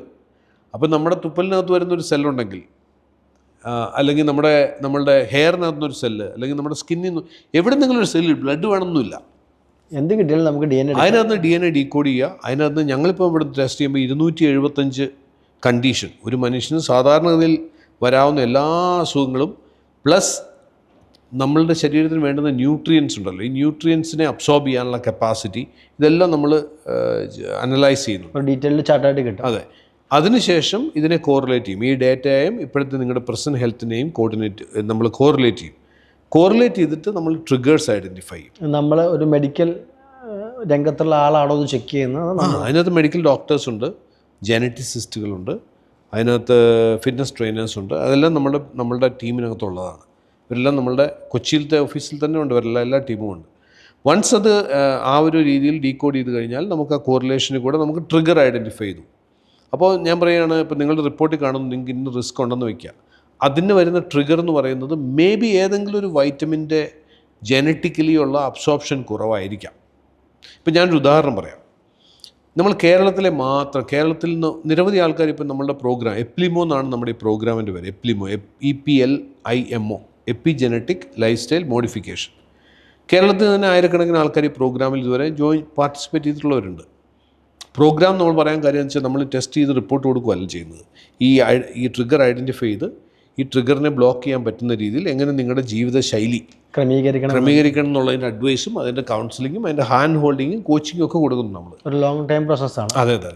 അപ്പോൾ അതിൽ നമ്മൾ കേരളത്തിൽ നിന്ന് മാത്രം കളക്ട് ചെയ്ത സാമ്പിളുകളിൽ നമ്മൾ കണ്ട 1-2 സവിശേഷതകൾ ഞങ്ങളൊരു റിസർച്ച് പർപ്പസ് ചെയ്ത വർക്കത്. ഏകദേശം 84-85% ആൾക്കാർ, ഏകദേശം ഒരു 10-500ഓളം സാമ്പിളുകൾ എടുത്തതിൽ 85% ആൾക്കാരിലും ടൈപ്പ് 2 ഡയബറ്റീസിനുള്ള ഹൈ റിസ്ക് ഉണ്ട്. ആ ജീൻ ഉണ്ട് എന്ന് പറഞ്ഞാൽ അർത്ഥം അവർക്ക് ടൈപ്പ് 2 ഡയബറ്റീസ് ഉണ്ടെന്നല്ല, സാധ്യത മറ്റുള്ളവരുമായി കമ്പയർ ചെയ്താൽ കൂടുതലാണ്. ഇതിൽ വളരെ വളരെ ഇൻട്രസ്റ്റിംഗ് ആയിട്ട് നമ്മൾ കണ്ടൊരു ഒബ്സർവേഷൻ, ഈ ടൈപ്പ് 2 ഡയബറ്റീസിന് ഹൈ റിസ്ക് കാണിക്കുന്ന ആൾക്കാരിൽ 93% ആൾക്കാരിലും മഗ്നീഷ്യം എന്ന് പറയുന്ന മിനറൽ നമുക്ക് അബ്സോർബ് ചെയ്യാൻ ജനറ്റിക്കലി അവർക്ക് കഴിവ് കുറവാണ്. ഓക്കെ, മനസ്സിലായില്ലേ? അപ്പോൾ സപ്പോസ് ഇപ്പം രംഗുവിൻ്റെ ജീൻ ടെസ്റ്റിംഗ് ചെയ്ത ശേഷം ആ കിട്ടുന്ന റിപ്പോർട്ടിൽ കാണുന്നത് ടൈപ്പ് 2 ഡയബറ്റീസിന് ഹൈ റിസ്ക്കും ഉണ്ട്. അതേസമയം നിങ്ങളുടെ കോറിലേറ്റ് ചെയ്ത് നോക്കുമ്പോൾ നിങ്ങൾക്ക് മഗ്നീഷ്യത്തിൻ്റെ ലോവർ കോൺസെൻട്രേഷനും ഉണ്ട് ജനറ്റിക്കലി ഉണ്ടെങ്കിൽ തീർച്ചയായിട്ടും മഗ്നീഷ്യം റിച്ച് ആയിട്ടുള്ള ഫുഡ് നിങ്ങൾ കൂട്ടണം ഭക്ഷണത്തിൽ. ഇനി ഭക്ഷണത്തിൽ കൂടെ അത് കിട്ടാനുള്ള ഒരു രീതി നിങ്ങൾക്കില്ല, നിങ്ങളുടെ ജീവിതശൈലി വെച്ച് നോക്കുകയാണെങ്കിൽ അങ്ങനെയാണ് സപ്ലിമെൻറ്റ് ചെയ്യേണ്ടി വരും. മനസ്സിലായില്ലേ? അപ്പോൾ ഇതാണ് ട്രിഗറിനെ നമ്മൾ ബ്ലോക്ക് ചെയ്യുക എന്ന് പറയുന്നത്. ഈ ട്രിഗർ ഏതെങ്കിലും സമയത്ത് ഡ്രാസ്റ്റിക് ആയിട്ട് ആ മഗ്നീഷ്യം ലെവൽ ഡ്രോപ്പ് ചെയ്യുമ്പോൾ നിങ്ങളുടെ ഈ ജീൻ ഓൺ ആവും.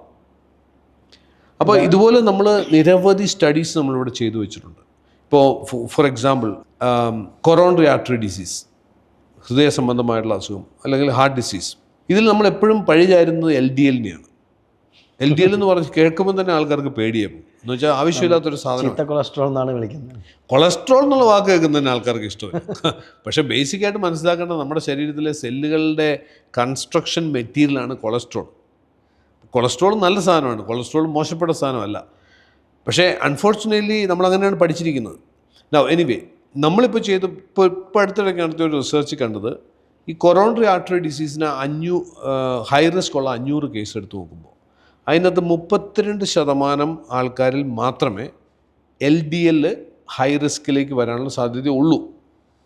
അപ്പോൾ LDL ആണ് ഇതിൻ്റെ വില്ലൻ എന്ന് പറയുന്നത് തെറ്റാണ്. അപ്പോൾ വില്ലൻ ആരാണെന്നുള്ളതാണ് പിന്നെ ചോദ്യം. നമ്മൾ കാണുന്നത് 90% മുകളിൽ ആൾക്കാരിലും DNA റിപ്പയർ, അതായത് DNA-ക്ക് ഒരു ഡാമേജ് ഉണ്ടായാൽ അത് റിപ്പയർ ചെയ്യണമല്ലോ, അതിന് റെസ്പോൺസിബിൾ ആയിട്ടുള്ള ജീൻ പ്രവർത്തനക്ഷമമല്ല, അല്ലെങ്കിൽ പ്രവർത്തനക്ഷമമാവാനുള്ള സാധ്യത കുറവാണ്. ട്രിഗർ ആയാൽ അവർക്കാണ് ഈ പ്രശ്നം വരുന്നത്. അവർക്കാണ്. അതിന് റീസൺ ഭക്ഷണം കഴിക്കുന്ന ഭക്ഷണത്തിൽ നിന്ന് ആൻറ്റി ഓക്സിഡൻസിനെ അബ്സോർബ് ചെയ്യാനുള്ള കപ്പാസിറ്റി അവർക്ക് കുറവാണ്. അപ്പോൾ അവർക്ക് ഒരു പക്ഷേ ആൻറ്റി ഓക്സിഡൻറ്റ് കൂടുതൽ റിച്ച് ആയിട്ടുള്ള ഭക്ഷണം കഴിക്കേണ്ടി വരും, ഈ ബ്ലൂബെറീസ് ഒക്കെ പോലെ, അല്ലെങ്കിൽ അവർ സപ്ലിമെൻറ്റ് ചെയ്യേണ്ടി വരും. അപ്പോൾ ഇതുപോലുള്ള ട്രിഗേഴ്സിനെ ഐഡൻറ്റിഫൈ ചെയ്ത് നമുക്ക് ബ്ലോക്ക് ചെയ്യാൻ പറ്റിയാൽ, അല്ലെങ്കിൽ പറ്റുമ്പോൾ, നമുക്ക് ഈ ലൈഫ് സ്റ്റൈൽ ഡിസീസുകളെ നമുക്ക് ബ്ലോക്ക് ചെയ്യാൻ സാധിക്കും. വീറൂട്ട്സ് നമ്മൾ വർക്ക് ചെയ്യുന്ന മേഖല എന്ന് പറയുന്നത് ഈ ഒരു മേഖലയിലാണത്. നമ്മളുടെ സർവീസ് എന്ന് പറയുന്നത് കൊച്ചി മാത്രം ഒതുങ്ങുന്നതല്ല, നാഷണൽ ലെവലിലും ഇൻ്റർനാഷണൽ ലെവലിലും നമ്മളിത് ഓഫർ ചെയ്യുന്നുണ്ട്. നമുക്ക് UAE-യിലും ഒക്കെ ക്ലയൻസ് ഉണ്ട്. അപ്പോൾ നമുക്കതിന് വേണ്ട സൗകര്യങ്ങളൊക്കെ ഒരുക്കിയിട്ടുള്ള വീറൂട്ടിൻ്റെ അതുപോലത്തെ ക്ലിനിക്കുകൾ അവൈലബിൾ ആണ്. അത് സെൻറ്ററിൽ വന്നു കഴിഞ്ഞാൽ നമുക്ക് ഡോക്ടേഴ്സ് ഉണ്ട്, കൺസൾട്ട് ചെയ്യാം. അവിടെ കൂടുതൽ നമ്മൾ ചെയ്യുന്ന റിവേഴ്സൽസ് ആണ്. ഇപ്പം for example diabetes reversal, fatty liver reversal, അതേപോലുള്ള കാര്യങ്ങളൊക്കെ അത് മെഡിക്കൽ ഡോക്ടേഴ്സിൻ്റെ കൺസൾട്ടേഷനോടുകൂടി ഈ പ്രോസസ്സുകളൊക്കെ അതിനകത്തുണ്ടാവും. പിന്നെ അത് കൂടാതെ നമ്മൾ ഇപ്പം വീറൂട്ട്സിൻ്റെ ബയോഹാക്സ് സെൻറ്റർ ഉണ്ട്. ബയോഹാക്സ് സെൻറ്ററിലൊക്കെ ചെയ്യുന്ന മെയിനായിട്ടുള്ള അവിടുത്തെ മെയിൻ ആക്ടിവിറ്റി എന്ന് പറയുന്നത് റിക്കവറി ആൻഡ് പെർഫോമൻസ് എന്ന് പറയും. ഈ റിക്കവറി എന്ന് പറയുമ്പോൾ നമ്മൾ ജിമ്മിൽ പോയി കഴിയുമ്പോൾ നമ്മൾ മസിൽ ബിൽഡ് ചെയ്യാനായിട്ട് ശ്രമിക്കുമല്ലോ. ഈ മസിൽ ബിൽഡ് ചെയ്യപ്പെടുന്നത് നമ്മൾ ഈ സാധനം ലിഫ്റ്റ് ചെയ്യുമ്പോഴല്ല, മസിൽ ബിൽഡ് ചെയ്യുന്നത് റിക്കവർ ചെയ്യുമ്പോഴാണ്. അപ്പോൾ ഈ റിക്കവറിക്ക് ഇന്ന് ഏറ്റവും അഡ്വാൻസ്ഡ് ആയിട്ടുള്ള ടെക്നോളജികൾ അവൈലബിൾ ആണ്. നമ്മുടെ ബയോഹാക്ക് സെൻറ്ററിൽ വന്നാൽ കാണാൻ പറ്റും. Infrared Sona, call plunge, electrical muscle stimulation, pulse electro magnetic, അങ്ങനെ കുറേ സാധനങ്ങളുണ്ട്. പ്ലസ് പെർഫോമൻസ് എൻഹാൻസ് ചെയ്യുക. ഇപ്പോൾ നമ്മൾക്ക് നമുക്കിപ്പോൾ സെലിബ്രിറ്റീസായിട്ട് പലരോട് വരുന്നത്, അവരിപ്പോൾ ഒരു ഫിലിം ഷൂട്ടിംഗ് ആയിരിക്കും ഇപ്പോൾ ചെയ്യുന്നത്.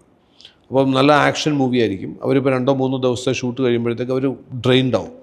സോ അവർക്ക് ഓവറോൾ അവരുടെ പെർഫോമൻസ് ഒന്നുകൂടെ എൻഹാൻസ് ചെയ്യണമെന്നുണ്ടെങ്കിൽ അതിന് പറ്റുന്ന രീതിയിലുള്ള സംവിധാനങ്ങൾ ഡോക്ടേഴ്സിൻ്റെ സൂപ്പർവിഷനോട് കൂടി തന്നെ, അത് ചിലപ്പോൾ ന്യൂട്രീഷണൽ IVs ആയിരിക്കും. ഇതൊക്കെ നമ്മൾ ചെയ്യുന്നുണ്ട്. ഇതൊക്കെ ഈ സെൻറ്ററിലാണ് ചെയ്യുന്നത്. ബാക്കിയുള്ള കാര്യങ്ങൾ നമുക്ക് നാഷണൽ ലെവലിൽ ഇപ്പം ജനറ്റിക് ടെസ്റ്റിംഗ്, എപ്ലിമോ എന്ന് പറയുന്ന പ്രോഗ്രാമൊക്കെ നമുക്ക് എവിടെ ഇരിക്കുന്ന ആൾക്കും നമുക്ക് ഇതിനകത്ത് സിമ്പിളായിട്ട് നമുക്കത് ചെയ്യാൻ പറ്റുന്നതാണ്. സിമ്പിളായിട്ട് ചെയ്യാം. ഞാൻ പറഞ്ഞില്ലേ 2 ml സലൈവ കിട്ടിയാൽ മതി. അപ്പോൾ നിങ്ങൾ ദുബായിൽ ഇരിക്കുന്ന ഒരാളാണെങ്കിൽ നമ്മൾ കിറ്റ് അയച്ചു കൊടുക്കുന്നു. ആ കിറ്റിനകത്ത് സലൈവ അയച്ചു തന്നു കഴിഞ്ഞാൽ കംപ്ലീറ്റ് ചെയ്ത് ബാക്കി എല്ലാ പ്രോസസ്സും ഓൺലൈനാണ്. ബാക്കിയെല്ലാം ഓൺലൈനിൽ തന്നെ ചെയ്യാൻ പറ്റും. ഇതാണ് വീറൂട്ട്സ് എന്ന് പറയുന്ന ഒരു കാര്യം. ഈ റൂട്ട്സ് എന്ന് പറയുന്ന വേരുകളിലേക്കുള്ള മടക്കം എന്നുള്ള വി എന്ന് പറയുമ്പോഴത്തേക്ക് VIE ലൈഫ് എന്നാണ്. വി എന്നുള്ള അതിന് മീനിങ്. Roots of life. അത് തന്നെ നമ്മുടെ ജീവിതത്തിൻ്റെ വേരുകളിലേക്ക് നമ്മളൊന്ന് പോകും. വേരുകളിലേക്ക് മടക്കമാണ്. കാലിൽ ചെരുപ്പിടാൻ നടക്കുന്ന കാര്യങ്ങളൊക്കെ നമ്മൾ എത്രത്തോളം സ്വാധീനിക്കുന്നു എന്നുള്ളതാണ് പറയുന്നത്. അത് കഴിഞ്ഞിട്ട് ഞാൻ കഴിഞ്ഞ പ്രാവശ്യം ഒരു ക്ലാസ്സിന് വന്നിട്ടുണ്ടായിരുന്നു, ലയംബർഡിൽ നടന്നൊരു പ്രോഗ്രാം. അപ്പോൾ അതിൽ പറയുന്നുണ്ടായിരുന്നു ഒരു ക്രിപ്റ്റോ കറൻസിയൊക്കെ കൊണ്ടുവരുന്നുണ്ട് എന്ന് പറയുന്നുണ്ടായിരുന്നു. അതിൻ്റെ ഒരു സാധ്യതയും അതിൻ്റെ പ്രശ്നങ്ങളും എല്ലാം അന്നൊരു ഡീറ്റെയിൽ ആയിട്ട് എനിക്കൊന്നൊരു 1 hour സംസാരിക്കുന്നുണ്ടായിരുന്നു. അതിൽ ലിമോവേഴ്സ് എന്നാണ് അത് പറഞ്ഞത്. എന്താണ് ലിമോവേഴ്സ്, എന്താണ് അതിൻ്റെ ഒരു സാധ്യത? ലിമോവേഴ്സ് ഇപ്പം ഞാൻ നേരത്തെ പറഞ്ഞ വീറൂട്ട്സ് എന്ന് പറയുന്ന പോലെ തന്നെ ഇപ്പം Web3 എന്ന് പറയുന്ന ഒരു പ്ലാറ്റ്ഫോം ഉണ്ട്. Web3 എന്ന് പറഞ്ഞാൽ ഡീസെൻട്രലൈസ്ഡ് പ്ലാറ്റ്ഫോം എന്ന് പറയും. ഇപ്പം അതിൻ്റെ ഉദാഹരണം പറഞ്ഞാൽ ഇപ്പം നമ്മൾ ഊബർ ഒരു സെൻട്രലൈസ്ഡ് പ്ലാറ്റ്ഫോമാണ്. ഇപ്പം ഞാനിപ്പോൾ നമ്മൾ ഇരിക്കുന്ന സ്റ്റുഡിയോയിൽ നിന്ന് പുറത്തിറങ്ങിയിട്ടൊരു ഊബർ വിളിക്കണം എന്നുണ്ടെങ്കിൽ എന്താ ചെയ്യുക? മേ ബി അവിടെ ഒരു ഊബറുകാരൻ കിടപ്പുണ്ടാവും, നമുക്കറിയാൻ പറ്റില്ല. ഞാൻ എൻ്റെ ആപ്പിൽ കയറിയിട്ട് ബുക്ക് ചെയ്യുന്നു, ആ മെസ്സേജ് ഊബറിലേക്ക് പോകുന്നു, ഊബറിൽ നിന്ന് എൻ്റെ തൊട്ടപ്പുറത്ത് നിൽക്കുന്ന ഡ്രൈവറിലേക്ക് കിട്ടുന്നു. ഡ്രൈവർ അപ്പോൾ എനിക്ക് സിഗ്നൽ വരുന്നു, ഡ്രൈവർ തൊട്ടടുത്ത് നിൽക്കുന്നു, പോകുന്നു. ഡ്രൈവർക്ക് കിട്ടേണ്ട കാശിൻ്റെ 25% ഊബറിന് കിട്ടുന്നു. ഇതാണല്ലോ ഇപ്പോൾ സംഭവിക്കുന്നത്. അഗ്രിഗേറ്റർ എപ്പോഴും അഗ്രിഗേറ്റർ സെൻട്രലൈസ്ഡ് ആണ്. ഇനി രണ്ടാമത്തെ കാര്യം, ഇന്നിപ്പോൾ ശരിക്കും ആലോചിച്ച് നോക്കിയാൽ നമ്മുടെ ലോകത്തിലുള്ള മുഴുവൻ കാര്യങ്ങളെയും കൺട്രോൾ ചെയ്യുന്നത് ഗൂഗിളും മെറ്റയുമാണ് എന്ന് ഞാൻ പറഞ്ഞാൽ അതിൽ അതിശയോക്തി ഉണ്ടെന്ന് എനിക്ക് തോന്നുന്നില്ല. കാരണം എല്ലാം നടക്കുന്നത് ഗൂഗിളിനകത്തൂടെയും മെറ്റയ്ക്കകത്തൂടെയാണ്. പരസ്യം ചെയ്യണമെങ്കിൽ ഇവർ വേണം, മെസ്സേജ് ചെയ്യണമെങ്കിൽ ഇവർ വേണം, എല്ലാ കാര്യങ്ങളും ഇവർ വേണം. കാരണം ഇതെല്ലാം ഒരു സെൻട്രൽ പോയിൻ്റാണ്. നാളെ മെറ്റയും ഗൂഗിളും കൂടെ തീരുമാനിക്കുകയാണ് നമ്മൾ ഈ പരിപാടി ചെയ്യുന്നതെന്ന് വെച്ചാൽ. അപ്പോൾ ബേസിക്കായിട്ട് നോക്കിയാൽ ഇന്ന് യങ്സ്റ്റേഴ്സ് ആയിട്ടുള്ള ആൾക്കാർ, എസ്പെഷ്യലി ഫ്രീഡത്തെക്കുറിച്ച് ചിന്തിക്കുന്നവരൊക്കെ മാറ്റി ചിന്തിക്കുന്ന ഒരു കാലത്തിലേക്ക് വന്നു. അവരൊക്കെ ഫ്രീഡത്തെക്കുറിച്ചാണ് പറയുന്നത്. ഇത് സെൻട്രലൈസ്ഡ് സിസ്റ്റം എന്ന് പറയുന്ന കൺട്രോളാണ്. ഇന്ന് നമ്മൾ കൂടുതൽ ഫ്രീഡം എൻജോയ് ചെയ്യുന്നുണ്ടെങ്കിലും actually we are under more control. പണ്ടത്തെക്കാളിലും കൂടുതൽ കൺട്രോളിലാണ് നമ്മളിപ്പോൾ ജീവിക്കുന്നത്. ഭയങ്കരമായിട്ട് വാച്ച് ചെയ്യപ്പെട്ടുകൊണ്ടിരിക്കുകയാണ്. അബ്സല്യൂട്ട്ലി.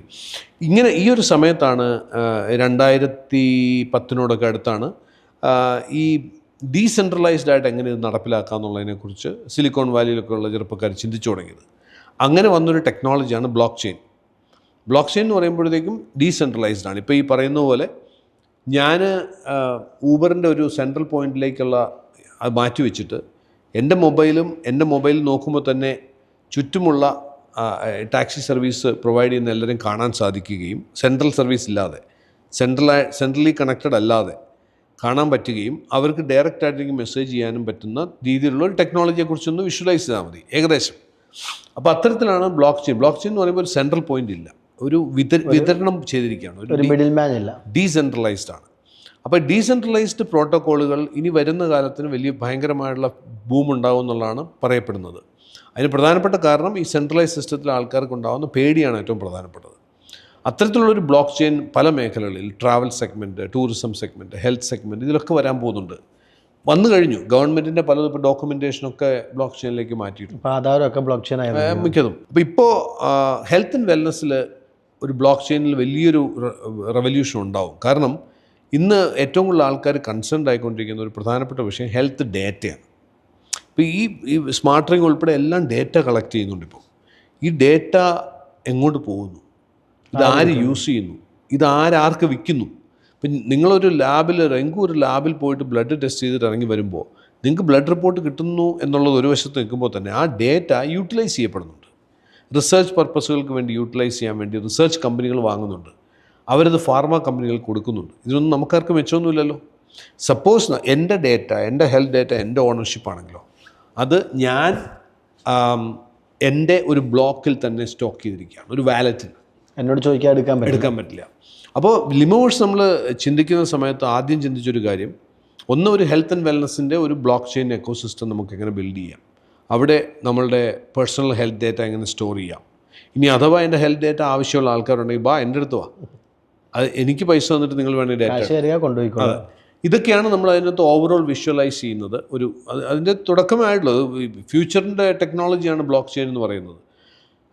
അപ്പോൾ ഇതിനകത്തൊരു ഈ ബ്ലോക്ക് ചെയിൻ മോഡലിനകത്ത് ട്രാൻസാക്ഷൻസ് നടക്കണമെന്നുണ്ടെങ്കിൽ അതിനകത്തൊരു ടോക്കൺ ആവശ്യമാണ്, ഒരു ഡിജിറ്റൽ ടോക്കൺ ആവശ്യമാണ്. ഈ ഡിജിറ്റൽ ടോക്കണെയാണ് നമ്മൾ ക്രിപ്റ്റോ ടോക്കൺ എന്ന് പറയുക. ഭൂരിഭാഗം ആൾക്കാരും ക്രിപ്റ്റോ മാത്രമേ അറിയത്തുള്ളൂ, ബ്ലോക്ക് ചെയിൻ അറിയില്ല. പല ആൾക്കാരെ കുറിച്ച് കേൾക്കുമ്പോൾ അവർ ക്രിപ്റ്റോ മാത്രമേ ഉള്ളൂ, ബ്ലോക്ക് ചെയിൻ ഇല്ലവർക്ക്. ബ്ലോക്ക് ചെയിനിൽ ഓപ്പറേറ്റ് ചെയ്യാൻ വേണ്ടിയുള്ള ഒരു ടോക്കണാണ് അല്ലെങ്കിൽ ഒരു ടൂളാണ് ക്രിപ്റ്റോ. ബേസിക്കായിട്ട് നോക്കുകയാണെങ്കിൽ ഇമെയിലും ഇൻ്റർനെറ്റും പോലെ നോക്കിയാൽ മതി. ഇമെയിലാണോ ഇൻ്റർനെറ്റ്? അല്ലല്ലോ, അല്ല. ഇമെയിൽ എന്ന് പറഞ്ഞാൽ ഇൻ്റർനെറ്റിനകത്തുള്ള ഒരു ടൂൾ, അതുപോലെയാണ് ക്രിപ്റ്റോ. അപ്പോൾ ഈ ക്രിപ്റ്റോ ബേസിക്കായിട്ട് നോക്കുകയാണെങ്കിൽ ഒരു ടോക്കൺ ആയതുകൊണ്ടും ഞാനിപ്പോൾ എൻ്റെ എക്കോസിസ്റ്റത്തിൽ, എൻ്റെ ഹെൽത്ത് ആൻഡ് വെൽനസ് എക്കോസിസ്റ്റത്തിൽ ഞാൻ എക്സ് നമ്പർ ഓഫ് ടോക്കണേ ഉണ്ടാക്കുന്നുള്ളൂ എങ്കിൽ അവിടെ ഒരു ഡെഫിഷ്യൻസി ഉണ്ടാവില്ല, ഒരു സ്കേഴ്സിറ്റി ഉണ്ടാവുമല്ലോ. അപ്പോൾ ഓട്ടോമാറ്റിക്കലി ഒരു ഡിമാൻഡ് കൂടും. അതാണ് ഈ എക്സ്ചേഞ്ചുകളിൽ ഇത്തരത്തിലുള്ള ടോക്കണുകൾ ട്രേഡ് ചെയ്യപ്പെടാനുള്ള കാരണം. മനഃപൂർവ്വം കുറച്ചുണ്ടാക്കുന്നു, അപ്പോൾ ഡെഫിഷ്യൻസി ഉണ്ടാകും. അതെന്തുകൊണ്ട് ഉണ്ടാക്കുന്നു കൂടെ ആലോചിക്കണം. നമ്മുടെ രാജ്യങ്ങളൊക്കെ ഇപ്പോൾ ചെയ്തുകൊണ്ടിരിക്കുന്നത് നോട്ട് അടിച്ചിറക്കിക്കൊണ്ടിരിക്കുകയല്ലേ. അതുകൊണ്ടാണല്ലോ നോട്ടിൻ്റെ വില കുറയുന്നത്. കറൻസിയുടെ വില കുറയുന്നത് എന്തുകൊണ്ടാണ്? കൂടുതൽ സപ്ലൈ ചെയ്യുന്നതുകൊണ്ടാണ്. ഇപ്പോൾ കോവിഡിൻ്റെ ടൈമിൽ തന്നെ അമേരിക്ക $3 ട്രില്യൺ പുതുതായിട്ട് അടിച്ചിറക്കിയെന്ന് പറഞ്ഞത് മാർക്കറ്റിൽ. അപ്പോൾ അത്രയും കറൻസി വീണ്ടും വാല്യൂ കുറയുകയാണ് ചെയ്യുക. കറൻസിയുടെ വാല്യൂ ഒരിക്കലും കൂടിയിട്ടില്ല ഒരു രാജ്യത്തും. നമുക്ക് അതേസമയത്ത് ബിറ്റ് കോയിൻ എടുത്ത് നോക്കൂ. ബിറ്റ് കോയിൻ എനിക്ക് തോന്നുന്നു 2015 ഏകദേശം $300-400 മറ്റായിരുന്നു എനിക്ക് തോന്നുന്നു. എനിക്ക് വ്യക്തമായിട്ട് അറിയില്ല. അന്നൊക്കെ എനിക്ക് ഇതിനോടൊരു പുച്ഛവും വെറുപ്പും ഒക്കെ ആയിരുന്നു. ലോജിക്കൽ എല്ലാവരും അന്ന് ഇതിനെ പുച്ഛിച്ചു എന്ന് അതെ. പറയാം. ഇന്ന് എത്രയായി? $1 ലക്ഷം ബിറ്റ് കോയിൻ്റെ വില. $1 ലക്ഷം. അതായത് 2000 ഏത് വർഷമാണെന്ന് എനിക്ക് ഓർമ്മയില്ല. 2010 മറ്റാണ് 10,000 ബിറ്റ് കോയിന് മറ്റേ കൊടുത്തിട്ടാണ് ഒരു പഹയൻ 2 പിസ്സ വാങ്ങിച്ച് കഴിച്ചത്. പിസ്സ കഴിച്ചു. അവനുണ്ടായ നഷ്ടം ആലോചിച്ച് നോക്കൂ. 10,000 × 1 ലക്ഷം, ഏകദേശം $10 ബില്യൺ 2 പിസ്സ കഴിച്ചിട്ടാണ് നഷ്ടമായത്. അതെ. അപ്പോൾ ഇപ്പോൾ പറയപ്പെടുന്നത് ബിറ്റ് കോയിൻ 1 മില്യണിലേക്ക് എത്തുമെന്നാണ് പറയുന്നത്. എനിക്കറിയില്ല. നമുക്ക് അതാണ് ഇതുവരെയുള്ള ട്രെൻഡ് വെച്ച് നോക്കിയാൽ വിശ്വസിച്ചേ പറ്റൂ, അല്ലേ? അപ്പോൾ ഇവിടെ ഒരു പ്രശ്നം പറ്റുന്നതെന്ന് വെച്ചാൽ ഇത് മുഴുവൻ മനസ്സിലാക്കിയിട്ടുള്ള ആൾക്കാർ വളരെ ചുരുക്കം മാത്രമേ ഉള്ളൂ. ഇവർ പോയിട്ട് ക്രിപ്റ്റോ, ഞാനും ഒരു ക്രിപ്റ്റോ എന്ന് പറഞ്ഞ് ഇവിടെ നമ്മുടെ നാട്ടിൽ ഇപ്പം ഞാൻ കാണുന്ന കൂടുതലും ക്രിപ്റ്റോ എന്ന് പറയുന്നത് കൂടുതലും തട്ടിപ്പാണ്. തട്ടിപ്പെന്ന് ഞാൻ പറയാൻ കാര്യം കാശ് പോവുക എന്നുള്ളതാണ്. അല്ല, ബേസിക്കായിട്ട് പറയുകയാണെങ്കിൽ ഈ ക്രിപ്റ്റോ ബേസ് ചെയ്ത് മൾട്ടി ലെവൽ മാർക്കറ്റിംഗ് നടത്തുന്നവരുണ്ട്. ക്രിപ്റ്റോ അത് മുഴുവൻ തട്ടിപ്പാണ്. കാരണം ഇതിനകത്ത് മൾട്ടി ലെവൽ ചെയ്യാൻ പറ്റില്ല. ഇത് ഡീസെൻട്രലൈസ്ഡ് ആയിട്ടുള്ള ഒരു സാധനത്തിന് മൾട്ടി ലെവൽ ചെയ്യുന്നത്. അത് മാത്രം കോമൺ സെൻസ് മതി. കാരണം മൾട്ടി ലെവൽ മാർക്കറ്റിംഗ് എന്ന് പറയുമ്പോൾ ഒരു സെൻട്രൽ പോയിന്റ് ഉണ്ടാവണമല്ലോ. അവിടെ നിന്നാണല്ലോ ഒരു നെറ്റ്വർക്ക് ഉണ്ടാവുന്നത് തന്നെ. ഒരു ഡീസെൻട്രലൈസ്ഡ് പ്രോട്ടോക്കോളിൽ ഒരിക്കലും ചെയ്യാൻ പറ്റാത്തൊരു കാര്യമാണ് ഈ ക്രിപ്റ്റോ കോയിനെ ബേസ് ചെയ്തുകൊണ്ടുള്ള മൾട്ടി ലെവൽ മാർക്കറ്റിംഗ്. അതാണ് ഇപ്പം കൂടുതൽ ഇവിടെ നടക്കുന്നത് കൂടുതലും. അപ്പോൾ അതുകൊണ്ട് ഇതിനെക്കുറിച്ച് കൂടുതൽ ഞാൻ 1-2 സെഷനുകളിലൊക്കെ സംസാരിച്ചൊക്കെ ചിലർ വീഡിയോ ഒക്കെ എടുത്തിട്ട് പിന്നെ അവരത് പ്രൊമോട്ട് ചെയ്യും, അവരുടെ കമ്പനിയുടെ സാധനം പ്രൊമോട്ട് ചെയ്യാനൊക്കെ പെട്ടുപോകുന്ന അവസ്ഥയുണ്ട്. ഇത് ടെക്നോളജിയാണ്. ടെക്നോളജി എനേബിൾ ചെയ്യാനുള്ള ഒരു ടൂളാണ് ക്രിപ്റ്റോ. ക്രിപ്റ്റോയ്ക്ക് വലിയൊരു സാധ്യതയുണ്ട്. അതുപോലെ തന്നെ ഒരു സൈഡിൽ ശ്രദ്ധിച്ച് ചെയ്തില്ലെങ്കിൽ പണം പോകാനുള്ള മനസ്സിലാക്കുക എന്നുള്ളതാണ്. ഇത് എന്തിനാണ്? ഇപ്പോൾ ഒരു ടോക്കൺ നമുക്ക് യൂസ് ചെയ്യുമ്പോൾ പലതരത്തിലുള്ള ടോക്കൺസ് ഉണ്ട്. ഒന്ന് മീം ടോക്കൺസ് എന്ന് പറയും. ഒന്ന് BTC, ബിറ്റ് കോയിൻ കമ്പാരിസൺ ഒന്നുമില്ല. അതൊരു കൈൻഡ് ഓഫ് സ്റ്റാൻഡേർഡാണ്. അതിന് നമുക്ക് കമ്പയർ ചെയ്യാൻ വേറെ ഒന്നുമില്ല ഇപ്പോൾ. അപ്പോൾ അതുകൂടാതെ വേറെ ചില ബ്ലോക്ക് ചെയിൻ ഉണ്ടല്ലോ, ഞാൻ ഈ പറഞ്ഞില്ലേ ബ്ലോക്ക് ചെയിൻ എന്ന് പറഞ്ഞില്ലേ. അപ്പോൾ ആ ബ്ലോക്ക് ചെയിനുകളെ എനേബിൾ ചെയ്യുന്ന ടോക്കണുകളുണ്ട്. എഥീരിയം, BSC എന്നൊക്കെ പറയുന്ന ചില ടോക്കണുകളുണ്ട്. BNB എന്ന് പറയുന്ന ടോക്കൺ, BSC ചെയിൻ, ഓരോ ബ്ലോക്ക് ചെയിനുകളെ എനേബിൾ ചെയ്യുന്നതാണ്. ഇത്തരത്തിലുള്ളതിനൊക്കെയാണ് ശരിക്കും യൂസ് വരുന്നത്. അല്ലെങ്കിൽ ഞാൻ ഈ പറഞ്ഞ പോലെ ഇപ്പോൾ ഹെൽത്ത് ആൻഡ് വെൽനസിൻ്റെ എക്കോ സിസ്റ്റത്തിനകത്ത് യൂസ് ചെയ്യാനൊരു ടോക്കൺ. ഇപ്പം നമ്മൾ നേരത്തെ ലിമോവേഴ്സ് എന്ന് പറയുന്ന ആ എക്കോ സിസ്റ്റമാണ്. അതിനകത്ത് യൂസ് ചെയ്യുന്ന യൂട്ടിലിറ്റി ടോക്കൺ എന്ന് പറയും. ആ എക്കോ സിസ്റ്റത്തിനകത്ത് യൂസ് ചെയ്യാനുള്ളൊരു ടോക്കണാണത്. ഇപ്പം നമ്മൾ ആ എക്കോ സിസ്റ്റത്തിനകത്ത് കുറേ വെൽനസ് റിസോർട്ടുകളോ വെൽനസ് സെൻറ്ററുകളൊക്കെ ഉണ്ടെന്ന് വെക്കുക. ഞങ്ങളിപ്പോൾ എൻറോൾ ചെയ്തുകൊണ്ടിരിക്കുക. പക്ഷേ 20 കൂടുതൽ പാർട്ട്നേഴ്സ് ഇപ്പം നമ്മുടെ എക്കോ സിസ്റ്റത്തിനകത്ത് വന്നു കഴിഞ്ഞു. ഇതൊരു ആപ്ലിക്കേഷനായിട്ട് വർക്ക് ചെയ്യാം. അപ്പോൾ അവരുടെ സർവീസുകൾ അവൈൽ ചെയ്യാൻ വേണ്ടി നമുക്ക് ഈ ടോക്കൺ ഉപയോഗിക്കാം. അതിനാണ് യൂട്ടിലിറ്റി ടോക്കൺ എന്ന് പറയുക. പ്ലസ് നമുക്കൊരു ആപ്പ് ഉണ്ട്. ഇപ്പോൾ ആപ്പ് യൂസ് ചെയ്ത് നമ്മൾ ഹെൽത്ത് ഇമ്പ്രൂവ് ചെയ്യുന്നതനുസരിച്ച് നമുക്ക് ഈ ടോക്കൺ നമുക്ക് ഇതിനകത്ത് നിന്ന് റിവാർഡായിട്ട് കിട്ടും. റിവാർഡ് പോയിന്റ് കിട്ടുന്ന പോലെ തന്നെ കിട്ടും. അപ്പം അതിന് മൈനിങ് എന്നൊക്കെ പറയാം, ഭാഷ മാറ്റി അങ്ങനെ വേണമെങ്കിൽ പറയാം. അതുപയോഗിച്ച് ആ എക്കോ സിസ്റ്റത്തിൽ അവൈൽ ചെയ്യാം. അപ്പോൾ അതിനൊരു യൂസ് വന്നു, ഒരു യൂസ് കേസ് അവിടെ ഉണ്ടാവും. അപ്പം നമ്മൾ ഈ ഒരു മേഖലയിലൊക്കെ പോകുമ്പോൾ നമ്മൾ ചിന്തിക്കേണ്ടത്, നമ്മൾ ഏതെങ്കിലും ഒരു ക്രിപ്റ്റോയിലൊക്കെ ഇൻവെസ്റ്റ് ചെയ്യുമ്പോൾ ഇത് എന്താണ് യൂസ് കേസ്, എന്താണ് ഇതിൻ്റെ യൂട്ടിലിറ്റി, വിനിമയം ചെയ്യാൻ പറ്റുമോ എന്നറിയണം. അല്ലെങ്കിൽ കുറച്ച് നാൾ കഴിയുമ്പോൾ അത് വാനിഷ് ചെയ്തു പോകും. ഇപ്പോൾ ഒരുപാട് പേര് ഉണ്ടാക്കുന്നുണ്ട്, വെറുതെ അങ്ങ് പോയി പോകും. അതിന് പ്രത്യേകിച്ച് യൂസ് കേസ് ഉള്ള വളരെ ചുരുക്കം മാത്രമേ ഉള്ളൂ. വളരെ ചുരുക്കം. നമ്മളിപ്പോൾ ലിമോവേഴ്സിലേക്ക് വന്നു. ഇനി നമ്മൾ തിരിച്ചു പോവുകയാണെങ്കിൽ ഒരുപാട് സംരംഭങ്ങൾ തുടങ്ങിയിട്ടുള്ളൊരു വ്യക്തിയാണ്. ഒരുപാട് സംരംഭങ്ങൾ തുടങ്ങിയിട്ടുണ്ട്. അതെല്ലാം ഭയങ്കര സക്സസ്ഫുള്ളായിട്ട് പോയിട്ടുണ്ട്, ഡെലിഗേറ്റ് ചെയ്ത് പോയിട്ടുണ്ട്. ഇപ്പോൾ നാട്ടിലാണെങ്കിൽ സ്റ്റാർട്ടപ്പുകൾക്ക് ഒരുപാടെണ്ണം വരുന്നുണ്ട്. എന്താണ് ഒരു സ്റ്റാർട്ടപ്പിന് കൊടുക്കാനുള്ളൊരു ഉപദേശം? അവരുടെ സ്ട്രഗിൾ പോയിന്റ് എന്താണ്? അവരെങ്ങനെ രക്ഷപ്പെടും? ഒരു വളരെ എൻകറേജിങ് ആയിട്ടുള്ളൊരു സിറ്റുവേഷൻ നമ്മുടെ നാട്ടിലുള്ളത്, ഇപ്പം ഈ കുട്ടികളുടെ ഇടയിൽ എന്തെങ്കിലും സ്വന്തമായിട്ട് ചെയ്യണം എന്നുള്ളൊരു വല്ലാത്തൊരു ആർജവം ഉണ്ടെന്നുള്ളത് വളരെ ഭയങ്കരമായിട്ട് നിങ്ങൾ പ്രത്യേകിച്ച് എക്സ്പീരിയൻസ് ചെയ്യുന്നുണ്ടല്ലോ എവരിഡേ. ഞാൻ കാണുന്ന ചില കോമൺ മിസ്റ്റേക്കുകൾ എന്ന് പറയുന്നത് പലപ്പോഴും മിക്ക കുട്ടികളിലും ഉണ്ടാകുന്ന ഒരു പ്രശ്നമാണ്. കുട്ടികൾ ഞാൻ ഉദ്ദേശിച്ച് സ്റ്റാർട്ടപ്പിൽ വരുന്ന ആൾക്കാരിൽ വന്ന് നമുക്കൊരു ഐഡിയ ഭയങ്കര എക്സൈറ്റിംഗ് ആയിട്ട് തോന്നും. നമുക്ക് ചെയ്യുമ്പോഴത്തേക്ക് ഭയങ്കര പക്ഷേ ഇതൊരു മാർക്കറ്റ് ഉണ്ടോ ഇല്ലയോ എന്നുള്ളത് അവർ ചെക്ക് ചെയ്തിട്ട് ഉണ്ടാവില്ല. മാർക്കറ്റ് റിയാലിറ്റി വേറെയാണ്. ഒരു കാര്യം, ഇത്രയും ബിസിനസ്സുകളൊക്കെ ആയിട്ട് ബന്ധപ്പെട്ട് പ്രവർത്തിച്ചിട്ടുള്ളതുകൊണ്ട് ഞാൻ പറയുകയാണ്, മാർക്കറ്റ് ഈസ് ഓൾവേസ് റൈറ്റ്. നമ്മുടെ ഐഡിയക്കാളിലും പ്രധാനപ്പെട്ടത് മാർക്കറ്റാണ്. നമുക്ക് പറയാം ബ്ലൂ ഓഷൻ സ്ട്രാറ്റജി നമ്മൾ ക്രിയേറ്റ് ചെയ്യുന്നു, നമ്മളൊരു ഒരു ഒരു ഒരു സംഭവം ക്രിയേറ്റ് ചെയ്തു, അതിന് പറ്റുന്ന മാർക്കറ്റ് ക്രിയേറ്റ് ചെയ്യുക എന്നൊക്കെയുള്ള കൺസെപ്റ്റുകൾ വളരെ നല്ലതാണ്. പക്ഷെ അതിനുള്ള പേഷ്യൻസും അതിനുള്ള റിസോഴ്സസ് നമ്മുടെ കയ്യിൽ ഉണ്ടെങ്കിൽ അപ്പോൾ മെയിനായിട്ട് ഏറ്റവും ഇമ്പോർട്ടൻ്റ് ആയിട്ടുള്ളത് നമ്മൾക്ക് ഏറ്റവും എക്സൈറ്റിംഗ് ആയിട്ട് തോന്നുന്നൊരു ഐഡിയ ആയിരിക്കാം, ബട്ട് സ്റ്റിൽ അതിന് വേണ്ടുന്ന രീതിയിലുള്ള ഒരു സ്റ്റഡി നമ്മൾ ചെയ്യേണ്ടത് ഏറ്റവും നാട്ടുകാർക്ക് വേണ്ടതാണെന്നും കൂടെ നമ്മൾ ശ്രദ്ധിക്കണം.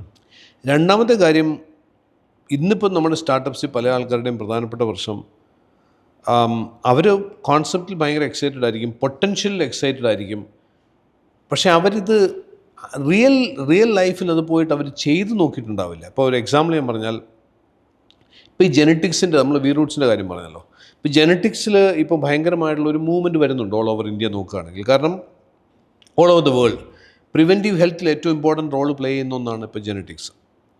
അപ്പോൾ ഇപ്പം ഒത്തിരി സ്റ്റാർട്ടപ്പുകളുടെ ഒരു കോൺസെപ്റ്റ് ലെവലിൽ പലരും ചിന്തിക്കുന്നുണ്ട്, എന്തുകൊണ്ട് നമുക്കൊരു പ്രിവെൻറ്റീവ് ഹെൽത്ത് സൊല്യൂഷൻ കൊടുത്തുകൂടാ, ഒരു personalised nutrition plan, personalised fitness plan എന്നൊക്കെയുള്ള കോൺസെപ്റ്റുകൾ.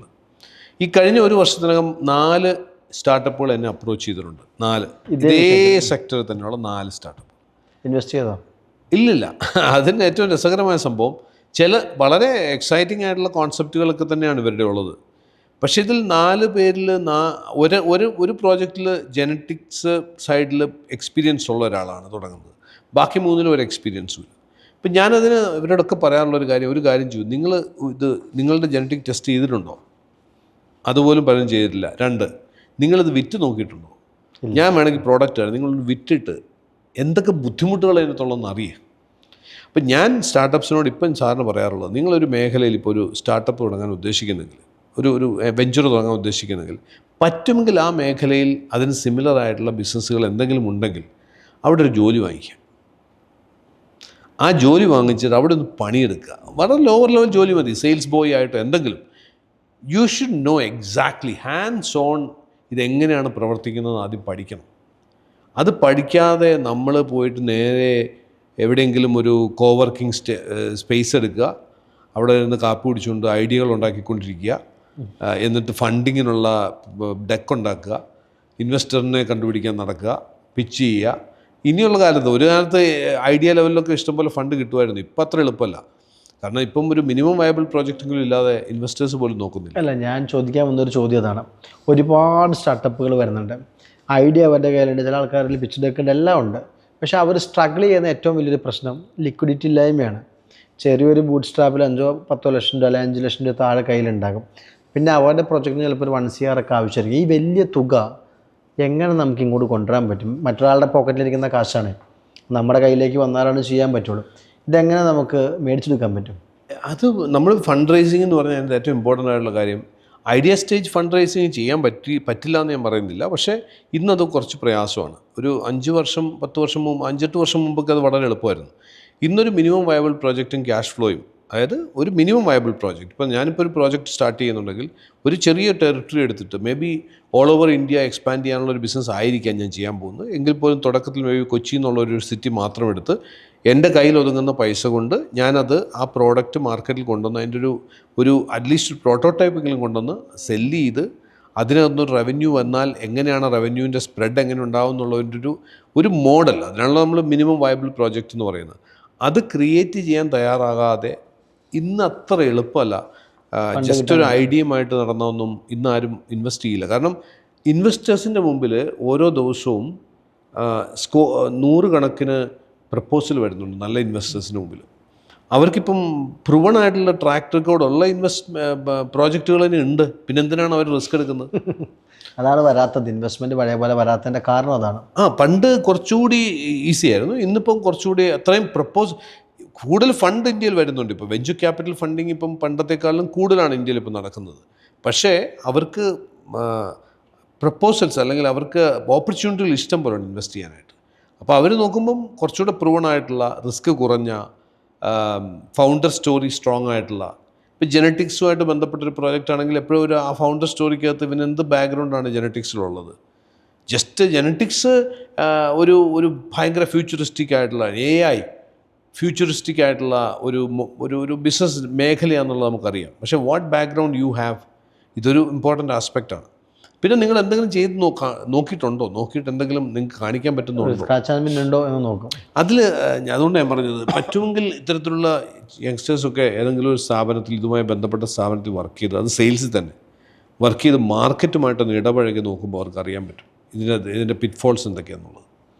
ഞാൻ എപ്പോഴും ചോദിക്കണം എന്ന് വിചാരിക്കാറുണ്ട്. നമ്മൾ കുറേ സംസാരിച്ചു, കുറേ സംരംഭങ്ങൾ തുടങ്ങി വിജയിച്ചു.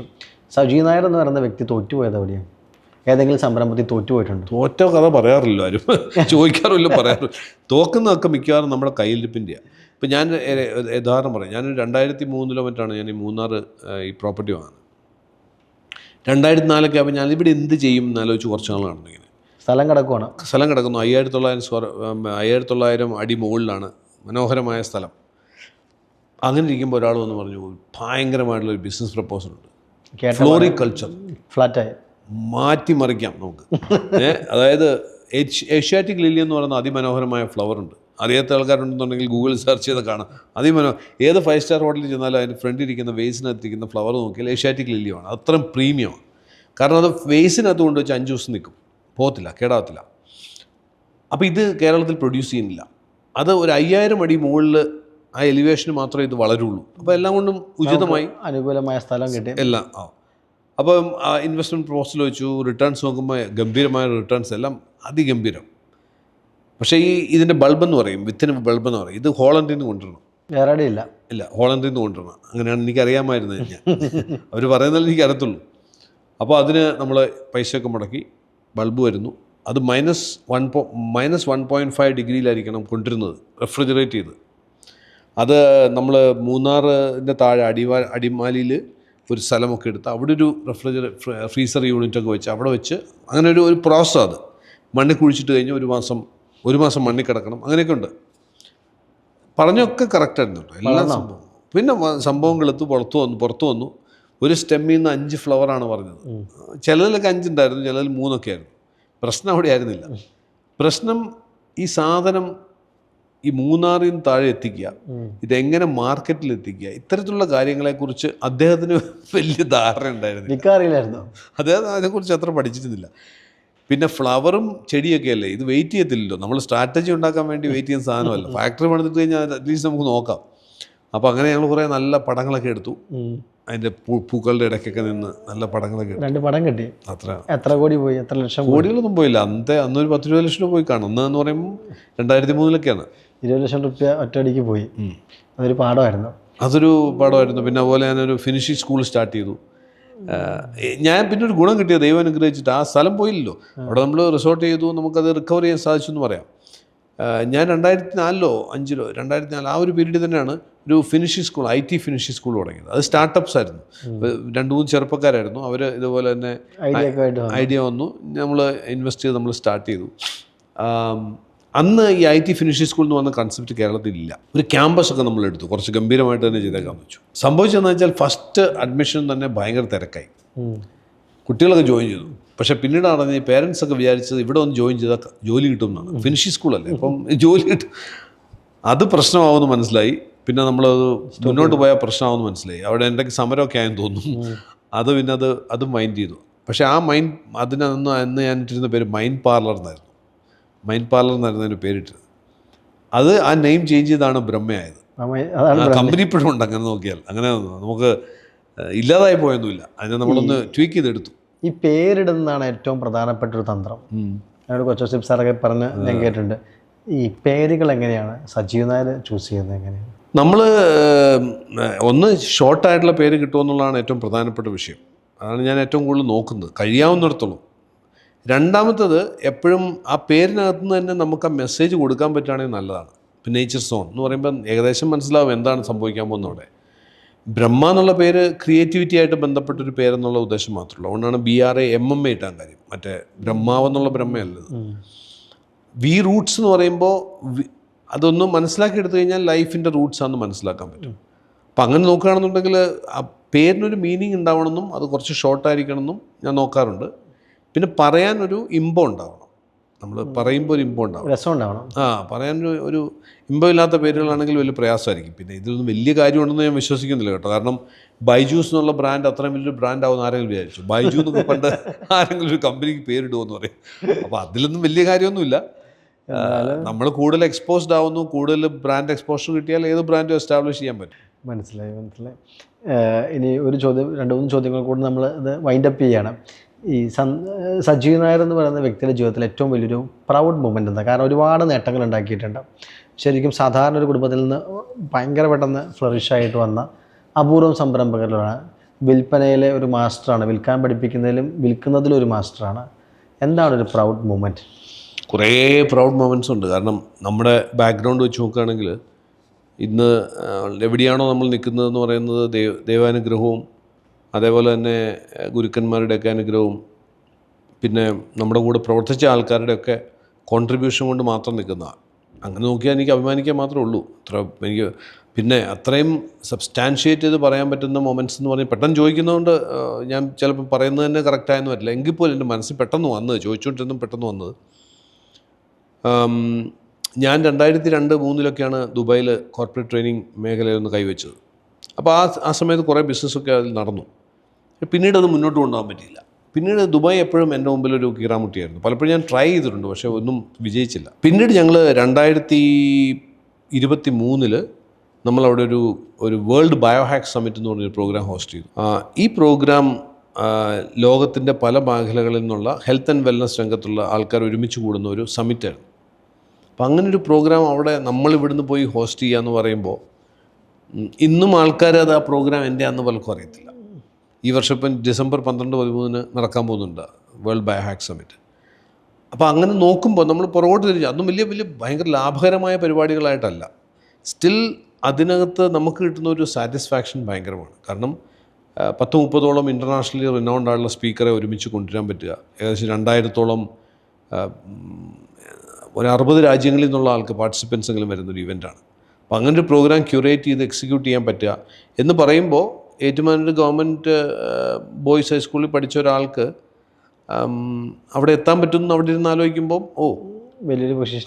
ഇതൊക്കെ ആർക്കും ചെയ്യാം, വേണമെന്ന് വെച്ച് കഴിഞ്ഞാൽ ഇത്തരം ട്രാക്കുകളൊക്കെ എല്ലാവരുടെ മുമ്പിലും ഉണ്ട് എന്ന്. പിന്നെ ഞാനെപ്പോഴും വിശ്വസിക്കുന്നത് ഇതൊക്കെ ഒരു കോയിൻസിഡൻസുകളാണ്. നമ്മുടെ ജീവിതത്തിൽ ശരിയായ ഇൻറ്റൻഷനോടുകൂടിയും നമ്മൾ മൂവ് ചെയ്യുകയാണെന്നുണ്ടെങ്കിൽ ആ ഇൻറ്റൻഷൻ വളരെ ഇമ്പോർട്ടൻ്റ് ആണ്. ചിലപ്പോൾ അത് മറ്റുള്ളവർക്ക് മനസ്സിലായെന്ന് വരില്ല നമ്മുടെ ഇൻറ്റൻഷൻ എന്താണെന്ന് പോലും. ആ ഒരു ഇൻറ്റൻഷനോട് കൂടി മൂവ് ചെയ്യുന്ന ഒരാളെ സംബന്ധിച്ചിടത്തോളം അയാളുടെ ലൈഫിൽ പല കോയിൻസിഡൻസുകളും ഉണ്ടാവും. നമ്മൾ ചിലരെ കണ്ടുമുട്ടും, അവർ വേറൊരാളുമായിട്ട് നമ്മൾ പരിചയപ്പെടുത്തും. അപ്പോൾ ഇത്തരത്തിലുള്ള കോയിൻസിഡൻസുകളിൽ കൂടിയാണ് നമ്മൾ പലയിടത്തേക്ക് എത്തുന്നത്. അല്ലാതെ ഹാർഡ് വർക്ക് കൊണ്ട് മാത്രം അടുത്ത് എത്താൻ പറ്റുമെന്ന് ഞാൻ വിശ്വസിക്കുന്നില്ല. അങ്ങനെയാണെങ്കിൽ ഏറ്റവും കൂടുതൽ ഹാർഡ് വർക്ക് ചെയ്യുന്ന ആളായിരുന്നു ലോകത്ത് ഏറ്റവും കൂടുതൽ പൈസ ഉണ്ടാക്കുന്നത്. മനസ്സിലായില്ലേ? അത് വലിയൊരു പോയിൻ്റാണ്. ഞാനൊരു കാര്യം ചോദിക്കട്ടെ, ലോകത്തെല്ലാ മനുഷ്യനും ജീവിതത്തിൽ സന്തോഷം ഉണ്ടാകും, പ്രൗഡ് മൂമെൻറ്റിനോടൊപ്പം തന്നെ ഏറ്റവും കൂടുതൽ സങ്കടപ്പെട്ട കരഞ്ഞ നിമിഷങ്ങളുണ്ടാകും. What makes you cry? ഞാൻ പഠിച്ചുകൊണ്ടിരുന്ന സമയത്ത് എൻ്റെ അച്ഛൻ പോയി എന്നുള്ളൊരു ഭയങ്കര ലോസായിരുന്നു എനിക്ക്. കാരണം അന്നത് പറ്റില്ലായിരുന്നു. അതായിരുന്നു ഏറ്റവും പ്രധാനപ്പെട്ട. അതൊരു ഭയങ്കര ബ്ലോ ആയിരുന്നു. അതിനൊരു കാരണം ഉണ്ടായിരുന്നു. കാരണം ഞാനീ എന്തെങ്കിലും ഇത്തിരി പൈസ ഉണ്ടാക്കിയിട്ടേ നമ്മൾ ഒരു ശമ്പളമൊക്കെ വാങ്ങിച്ചിട്ട് അച്ഛനെ കൊടുക്കണമെന്നൊരു ഒരാഗ്രഹം നടന്നില്ല എന്നുള്ളതാണ്. അത് റിപ്പീറ്റ് ചെയ്യാൻ നമുക്ക് കറക്റ്റ് ചെയ്യാൻ പറ്റാത്ത ലോസല്ലേ. നമ്മുടെ ആരുടെയും കുഴപ്പം കൊണ്ട് സംഭവിച്ചൊന്നും അല്ലത്. പിന്നെ രണ്ടാമത് റിപ്പൻറ്റ് ചെയ്യുന്നുണ്ടെങ്കിൽ എനിക്ക് കുറച്ചുകൂടെ സമയം അമ്മയുടെ കൂടെ ചിലവഴിക്കണമെന്നുണ്ടായിരുന്നു. അത് സാധിച്ചിട്ടില്ല. അമ്മയ്ക്ക് വയ്യായിരുന്നപ്പോഴും ഞാൻ തിരക്ക് പിടിച്ച് ഓട്ടത്തിലായിരുന്നു. ഭയങ്കര എൻ്റെ ബിസിനസ്സിൻ്റെ ഏറ്റവും തിരക്കുള്ള സമയമായിരുന്നു. ഇപ്പം ഞാൻ പലരോടും ആലോചിക്കുമ്പം ഞാൻ പറയാറുണ്ടത്. കാരണം നമുക്ക് പിന്നീട് എപ്പോഴായാലും നമ്മുടെ മനസ്സിൽ ഒരിക്കലും നമുക്ക് തിരിച്ച് എടുക്കാൻ പറ്റില്ലല്ലോ. അത് നമുക്ക് പിന്നീട് എപ്പോഴും ചെയ്തെടുക്കാമെന്ന് പറയാൻ പറ്റുമോ? ബിസിനസ് വേണമെങ്കിൽ രണ്ടാമത് വേണമെങ്കിൽ ചെയ്തെടുക്കാം, അത് പിന്നീട് പറ്റത്തില്ലല്ലോ. ആ സമയത്ത് അവരുള്ള സമയത്ത് മാത്രമേ നമുക്ക് ചെയ്യാൻ പറ്റുള്ളൂ. അപ്പം അങ്ങനെയുള്ള ചില മൊമെൻറ്റുകളാണ് നമുക്ക് നമ്മുടെ മനസ്സിൽ തട്ടിക്കിടക്കുന്ന മൊമെൻറ്റ്സ് എന്ന് പറയും. ഇനി ഏറ്റവും ഒരു അവസാനത്തെ ക്വസ്റ്റനോടെ നമ്മളിതൊന്ന് വൈൻഡപ്പ് ചെയ്യുകയാണ്. ഏകദേശം നമ്മൾ 1 മണിക്കൂറോളം ഇങ്ങനെ രസകരമായിട്ട് സംസാരിച്ച് മുന്നോട്ട് പോയി. ഒരുപാട് സംരംഭകർ പുതുതായിട്ട് വരുന്നുണ്ട്, ഒരുപാട് ആൾക്കാർ പുതുതായിട്ട് വരുന്നുണ്ട്. അവരോടൊക്കെ പറയാനുള്ള ഒരു ഉപദേശം പറഞ്ഞു നിൽക്കണം. ഏറ്റവും പ്രധാനപ്പെട്ട ഞാൻ എൻ്റെ ജീവിതവുമായിട്ട് കണക്ട് ചെയ്ത് എനിക്ക് പറയാൻ അറിയത്തുള്ളൂ. നമ്മൾ മോട്ടിവേഷണൽ പുസ്തകങ്ങളിലുള്ള പല കാര്യങ്ങളും പറഞ്ഞു വെച്ചിട്ടുണ്ടായിരിക്കും, സ്വപ്നങ്ങൾ, ലക്ഷ്യങ്ങൾ എന്നൊക്കെ പറയുന്നുണ്ടാവും. പക്ഷേ ഞാൻ കണ്ടിടത്തോളം ഇൻറ്റൻഷൻ വളരെ ഇമ്പോർട്ടൻ്റ് ആണ്. നമ്മൾ എന്ത് കാര്യത്തിൽ ഇറങ്ങുമ്പോഴും എന്ത് ഇൻറ്റൻഷനോടുകൂടി ഇറങ്ങുന്നുള്ളതാണ്. അതിനകത്ത് ഒരു പ്ലസ്സും മൈനസും ഉണ്ട്. ഇപ്പോൾ എൻ്റെ ഇൻറ്റൻഷൻ, ഞാനിപ്പോൾ ഒരു ബിസിനസ് തുടങ്ങുന്നു, നമ്മളിപ്പോൾ ഇരുന്ന് ഈ സംസാരിക്കുന്ന സമയത്ത് ഇപ്പോൾ ഇങ്ങനൊരു പോഡ്കാസ്റ്റ് നടക്കുന്നതിന് പിന്നിലൊരു ഇൻറ്റൻഷൻ ഉണ്ടാവും. ഒന്നുകിൽ എന്നെ ഇൻവൈറ്റ് ചെയ്ത രംഗൂര് ഇൻറ്റൻഷൻ ഉണ്ടാവാം, ഞാനിവിടെ വന്ന് എനിക്കൊരു ഇൻറ്റൻഷൻ ഉണ്ടാവാം. ഈ ഇൻറ്റൻഷൻ അതെന്താണെന്നുള്ളത് വളരെ ഇമ്പോർട്ടൻ്റ് ആണ്. അപ്പം നല്ല ഇൻറ്റൻഷനോടുകൂടി, മോശം ഇൻറ്റൻഷനും ഉണ്ടാവാം. ഇപ്പം ബിൻ ലാദനും ഇൻറ്റൻഷൻ ഉണ്ടായിരുന്നു അല്ലേ? ആ ഇൻറ്റൻഷൻ കൊണ്ടാണല്ലോ വേൾഡ് ട്രേഡ് സെൻറ്റർ തന്നെ അദ്ദേഹത്തിന് നിലംപതിപ്പിക്കാൻ പറ്റിയത്. അപ്പോൾ നമ്മുടെ ഇൻറ്റൻഷൻ വളരെ ഇമ്പോർട്ടൻ്റ് ആണ്. ഇൻറ്റൻഷൻ അപ്പം ഏത് സ്റ്റാർട്ടപ്പിലാണെങ്കിലും ബിസിനസ് രംഗത്തുള്ള ആളാണെങ്കിലും ഏത് മേഖലയിലുള്ള ആളാണെങ്കിലും എന്താണ് നമ്മുടെ ഇൻറ്റൻഷൻ എന്നുള്ളത് ഏറ്റവും ഇമ്പോർട്ടൻ്റ് ആയിട്ടുള്ള ഒന്നാമത്തെ കാര്യം. രണ്ടാമത്തെ കാര്യം ഞാൻ എപ്പോഴും കണ്ടിട്ടുള്ളതെന്ന് വെച്ചാൽ വെറും സ്വപ്നങ്ങളും ലക്ഷ്യങ്ങളും വിഷനും ഉണ്ടായതുകൊണ്ട് മാത്രം കാര്യമില്ല. അതിന് സപ്പോർട്ട് ചെയ്യാൻ പറ്റുന്ന തരത്തിലുള്ള സ്ട്രോങ് ആയിട്ടുള്ള സ്ട്രാറ്റജി ഉണ്ടാവണം. സ്ട്രാറ്റജി എന്ന് പറയുമ്പോൾ ഹൗ ടു ഡു ഇറ്റ്. സത്യമാണ്, you know when the dream is big the fact doesn't count എന്ന് പറയും. എങ്കിൽ പോലും ഡ്രീം വലുതായിരിക്കണം. അറ്റ് ദ സെയിം ടൈം അതിനുള്ള സ്ട്രാറ്റജി, വളരെ ക്ലിയർ ആയിട്ടുള്ള സ്ട്രാറ്റജി ഉണ്ടാവണം. കൃത്യമായ ആക്ഷൻ പ്ലാൻ ഉണ്ടാവണം. ഇനി പിന്നെ ആ മേഖലയിൽ എക്സ്പെർട്ടൈസ് ഉണ്ടാവണം. ഇപ്പോൾ രംഗു, നിങ്ങൾ സംരംഭവും അതേപോലെ ഈ പറയുന്ന സ്പാർക്കും ഒക്കെ ഇത്രയും വിജയിപ്പിച്ചത് നിങ്ങൾക്ക് ആ മേഖലയിലുള്ള, നിങ്ങൾ പണ്ട് മുതലേ മീഡിയ രംഗത്തല്ലേ അല്ലേ രംഗുക്ക്? ആ എക്സ്പെർട്ടൈസ് ഉള്ളത് കൊണ്ടാണ്. ഇപ്പം നാളെ ഒരാൾ വന്നിട്ടോ നിങ്ങൾ ഇത്ര നന്നായല്ലോ എന്ന് വിചാരിച്ചിട്ട് അവരൊന്നും തുടങ്ങിയാൽ അത് വിജയിക്കണമെന്നില്ല. അപ്പം നമുക്ക് എക്സ്പെർട്ടൈസ് ആ മേഖലയിൽ ഉണ്ടാവണം അല്ലെങ്കിൽ ഉണ്ടാക്കണം. ഇനി ഇതിനൊക്കെ നമുക്ക് വേണ്ടുന്നത് ഏറ്റവും പ്രധാനപ്പെട്ടത് ഇന്നത്തെ കാലത്ത്, ഇപ്പോൾ പ്രത്യേകിച്ച് ഇന്നത്തെ ഒരു കാലത്ത് തീരുമാനങ്ങൾ അതിവേഗത്തിൽ എടുക്കാനുള്ള കഴിവുണ്ടാവണം. എക്സിക്യൂഷൻ പവർ എന്ന് പറയും. ഈ എക്സിക്യൂഷൻ, നമ്മളിരുന്നൊരു ബിസിനസ് ഡിസ്കഷൻ ഇരിക്കുകയാണെന്നുണ്ടെങ്കിൽ വിങ്ക് ഓഫ് എൻ ഐ, അങ്ങനെ പറയാം, opportunities are lost at the wink of an eye. ഒന്ന് കണ്ണടച്ചു തുറക്കുമ്പം അവസരങ്ങൾ നഷ്ടപ്പെടുന്ന ഒരു ലോകത്ത് നമ്മൾ ജീവിക്കുന്നത്. അപ്പം അത്ര ഷാർപ്പായിട്ട് വർക്ക് ചെയ്യുന്നൊരു ബ്രെയിൻ നമുക്ക് വേണം. മറുവശത്ത് കംപ്ലീറ്റ്ലി ഡിസ്ട്രാക്റ്റഡ് ആയിക്കൊണ്ടിരിക്കുകയാണ്. മൊബൈൽ വരുന്ന മെസ്സേജ്, അവിടെ വരുന്ന മെസ്സേജ്. അപ്പോൾ ഇതിനിടയ്ക്ക് നമ്മുടെ ബ്രെയിനിനെ ഫുള്ളി ഒപ്റ്റിമൈസ് ചെയ്ത് നിർത്താൻ സാധിക്കണം. ഇന്ന് അതിനുള്ള ടെക്നോളജികളും മെത്തഡും പ്രോസസ്സും ഒക്കെ അവൈലബിൾ ആണ്. പ്ലസ് കണ്ടിന്യൂസ് ആയിട്ടുള്ള ഫുൾ എനർജി നമുക്കുണ്ടാവണം. നമ്മുടെ സെല്ലുലാർ ലെവലിലൊക്കെ ഉള്ള ഫങ്ഷൻസ് പ്രോപ്പറായിട്ട്. ആദ്യം നമ്മൾ മനസ്സിലാക്കേണ്ട 100 വർഷത്തിന് മുകളിലേക്ക് നമ്മൾ ജീവിക്കാൻ പോകുന്ന ഒരു വ്യക്തിയാണെന്ന് ആദ്യം തീരുമാനിക്കുക. ചില ആൾക്കാരുണ്ട് 50 വയസ്സ് കഴിയുമ്പോൾ തന്നെ എല്ലാം കഴിഞ്ഞു, ഇനിയിപ്പോൾ എന്തുവാ, ഇനിയിപ്പോൾ പണ്ടൊക്കെ ആയിരുന്നെങ്കിൽ നമുക്കെല്ലാം ചെയ്യാമായിരുന്നു പറയും. അപ്പോൾ ഒരു ഒപ്റ്റിമൈസ്ഡ് ആയിട്ടുള്ള ഒരു ബ്രെയിൻ, അതേപോലെ ഞാൻ നേരത്തെ പറഞ്ഞ പോലെ ഒരു 100 വയസ്സിന് മുകളിൽ ജീവിക്കാൻ പോകുന്ന ഒരു വ്യക്തിയാണെന്ന് ചിന്തിച്ചുകൊണ്ട് ഞാനൊരു നേരത്തെ ഒരിക്കൽ ഈ ആൾക്കാർ കൂടുതൽ കാലം ജീവിക്കുന്നു പറഞ്ഞൊരു വീഡിയോ യൂട്യൂബ് പണ്ട് ചെയ്തിരുന്നു. പണ്ട് കുറേ 2015-14 യൂട്യൂബ് വളരെ ആക്റ്റീവായിരുന്ന സമയത്ത് ചെയ്തു. ഇല്ലില്ല, എൻ്റെ കൂടെ പണ്ട് വർക്ക് ചെയ്തിരുന്ന ഒരാൾ അന്ന് ഖത്തർ പെട്രോളിയത്തിൽ വർക്ക് ചെയ്യാം. അപ്പോൾ അദ്ദേഹം എന്നെ വിളിച്ചിട്ട് ചോദിച്ചു, എടോ ഞാൻ അടുത്ത വർഷം റിട്ടയർ ആയിട്ട് നാട്ടിൽ വരാനുള്ള പ്ലാനിലൊക്കെ ഇരിക്കുകയായിരുന്നു. ഞാൻ അതിനുവേണ്ടി ഗുരുവായൂരമ്പലത്തിനടുത്തൊരു ഫ്ലാറ്റും ബുക്ക് ചെയ്തു. കാരണം ഇനിയിപ്പോൾ കുറച്ച് നാളുള്ള ജീവിതമുള്ളൂ. ആ സമയത്തൊന്ന് ഭജനയും കാര്യങ്ങളും.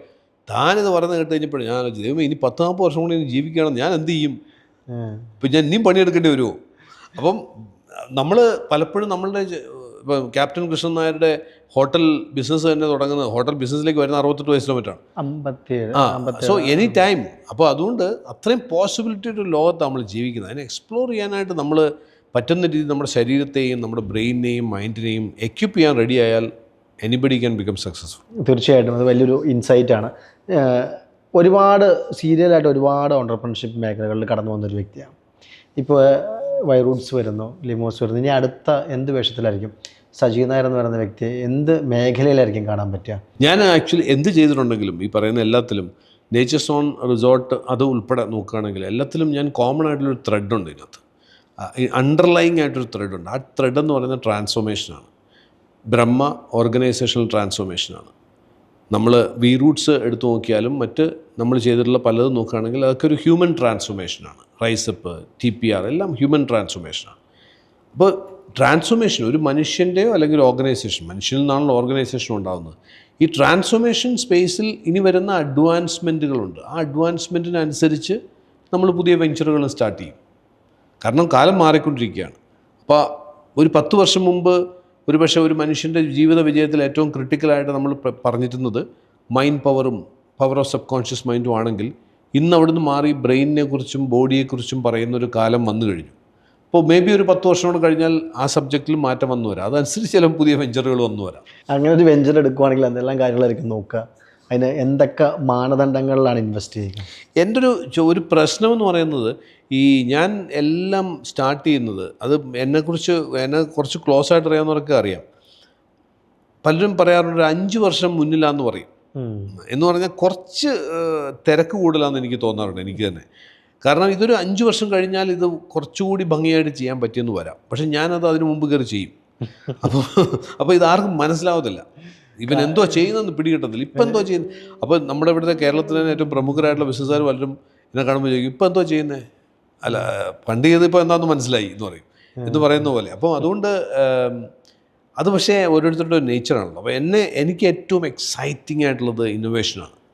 ഇന്നൊവേഷൻ, ഫ്യൂച്ചറിസ്റ്റിക് ആയിട്ടുള്ള കാര്യങ്ങൾ ചെയ്യുക, ഇതാണ് എന്നെ ഏറ്റവും എക്സൈറ്റ് ചെയ്യുന്നത്. അപ്പം എന്ത് പ്രോജക്റ്റ് ആണെങ്കിലും ഫ്യൂച്ചറിസ്റ്റിക് ആണെങ്കിൽ, ഇന്നോവേറ്റീവായിട്ട് എന്തെങ്കിലും ചെയ്യാമെങ്കിൽ, റോഡ്സ് ലെസ് ട്രാവൽഡ് എന്ന് പറയില്ല, അധികം ആരും സഞ്ചരിക്കാത്ത പാതയാണെങ്കിൽ നമ്മളത് തിരഞ്ഞെടുക്കും. സ്കെയിലബിലിറ്റി ഒരു വിഷയമാണോ? ഡെഫിനറ്റ്ലി. സ്കെയിലബിലിറ്റി ഇല്ലാത്തൊരു പണിക്കും നമ്മളില്ല. സ്കെയിൽ ചെയ്യാൻ പറ്റണം, എനിക്കത് മാറാനും പറ്റണം. കാരണം ഞാൻ ചെയ്യുന്ന എല്ലാ ബിസിനസ്സിലും തുടക്കത്തിൽ നമ്മൾ പൂർണ്ണമായിട്ട് ഇൻവോൾവ് ചെയ്യും, പിന്നെ അതിനൊരു പ്രോസസ്സിലേക്ക് കൊണ്ടുവരും. ഏറ്റവും മിടുക്കരായിട്ടുള്ള ഒരാൾ ഡെഫിനറ്റ്ലി ദൈവം അനുഗ്രഹിച്ച് അത് കൊണ്ടു നടക്കാനായിട്ട് നമുക്ക് കിട്ടും. അവരുടെ ഓണർഷിപ്പിൽ, നമ്മളെക്കാൾ കൂടുതൽ ഓണർഷിപ്പിൽ അതിനെ മുന്നോട്ട് നയിക്കും. ഇത് എൻ്റെ ഒരു പ്രോസസ്സിനകത്ത് സ്ഥിരം കാണുന്നതാണ്, സ്ഥിരമുള്ളൊരു സ്ഥിരം പാറ്റേണാണ്. ഇനി ഒരൊറ്റ ചോദ്യത്തോടു കൂടി നമ്മളിത് വൈൻഡപ്പ് ചെയ്യാണ്. എത്ര സ്റ്റാഫുണ്ട്, എത്ര കമ്പനികളുണ്ട്, എത്ര വലിയ ടേൺ ഓവറുകൾ ചെയ്യുന്നുണ്ട്, പറയാൻ പറ്റും? ഇത് അങ്ങനെയൊക്കെ പറയാൻ മാത്രം നമുക്ക് വലിയ വലിയ കമ്പനികളൊന്നും അല്ലല്ലോ, ഇതൊക്കെ ചെറിയ സ്ഥാപനങ്ങളെന്നേ പറയാൻ പറ്റും. എങ്കിലും എനിക്കൊന്ന് എല്ലായിടത്തും കൂടെ കൂട്ടിയൊരു 300 സ്റ്റാഫൊക്കെ കാണുമായിരിക്കും. 200-300 ഇടയ്ക്ക് കാണുമായിരിക്കും. ഞാൻ കൃത്യമായിട്ട് കണക്കൊന്നും വെച്ചിട്ടില്ല. ഞാൻ ആക്ച്വലി ഈ അഡ്മിനിസ്ട്രേഷൻ ഓപ്പറേഷനൊക്കെ വളരെ പോറാണ്. ഞാൻ അതിൽ നോക്കാറില്ല. അതൊക്കെ അതിൻ്റെ CEO, ചീഫ് ഓപ്പറേറ്റിംഗ് ഓഫീസർ ലെവലിലുള്ള ആൾക്കാരൊക്കെയാണ്. ചില സ്ഥാപനങ്ങളിൽ ഞാൻ പോകുന്നത് തന്നെ ഓണത്തിനൊക്കെയാണ്. അപ്പോൾ അതുകൊണ്ട് എന്നോട് ഇത്തരത്തിലുള്ള ചോദ്യങ്ങൾ ചോദിച്ചാൽ വളരെ കോംപ്ലിക്കേറ്റഡ് ആയി പെട്ടു. വളരെ ഇൻഫർമേറ്റീവായിട്ടുള്ള കുറേ കാര്യങ്ങൾ നമ്മളിവിടെ സംസാരിച്ചു. ഒരു വന്ന വഴി, ജീവിത വഴി, എങ്ങനെ വളരണം, എങ്ങനെ മുന്നോട്ട് പോകണം, എങ്ങനെ 100 വർഷം വരെ ആരോഗ്യത്തോടെ ജീവിക്കണം, ഏറ്റവും പ്രധാനപ്പെട്ട ഒരു കാര്യമാണ്. അത്തരം എല്ലാ വിഷയങ്ങളെക്കുറിച്ചും ഡീറ്റെയിൽ ആയിട്ട് സംസാരിച്ചു. ഒട്ടനവധി കാര്യങ്ങൾ ഓരോ സംരംഭകനും മാത്രമല്ല, ഓരോ വ്യക്തിക്കും ജീവിതത്തിൽ പകർത്താവുന്ന ഒട്ടനവധി കാര്യങ്ങളുണ്ട്. നമുക്കതെല്ലാം പകർത്താം, ജീവിതത്തിൻ്റെ ഭാഗമാക്കാം. മുന്നോട്ടുള്ള യാത്രയിൽ സജീവ് നായരെയും അദ്ദേഹത്തിൻ്റെ വി റൂട്ട്സിനെയും നമുക്ക് കൂടെ കൂട്ടാം. എല്ലാ ഭാവുകങ്ങളും നേരുന്നു. ഇനിയും നമുക്ക് കണ്ടുമുട്ടാം. വീണ്ടും ഒരിക്കൽ കൂടി ഇതേ സീറ്റിൽ വന്നിരിക്കാൻ സാധിക്കട്ടെ. അന്ന് കേരളത്തിലുള്ള ഒരുപാട് ആളുകൾ ഈ ഒരു മേഖലയുടെ പ്രാധാന്യം തിരിച്ചറിഞ്ഞ് ഈ ഒരു സർവീസൊക്കെ എടുത്ത് ആരോഗ്യമൊക്കെ ഒരു 100 വയസ്സിന് മുകളിലുള്ളവരായിട്ട് ജീവിക്കാൻ സാധിക്കട്ടെ എന്ന് ആശംസിക്കുന്നു. വന്നതിൽ വളരെ സന്തോഷം. Thank you Raghu.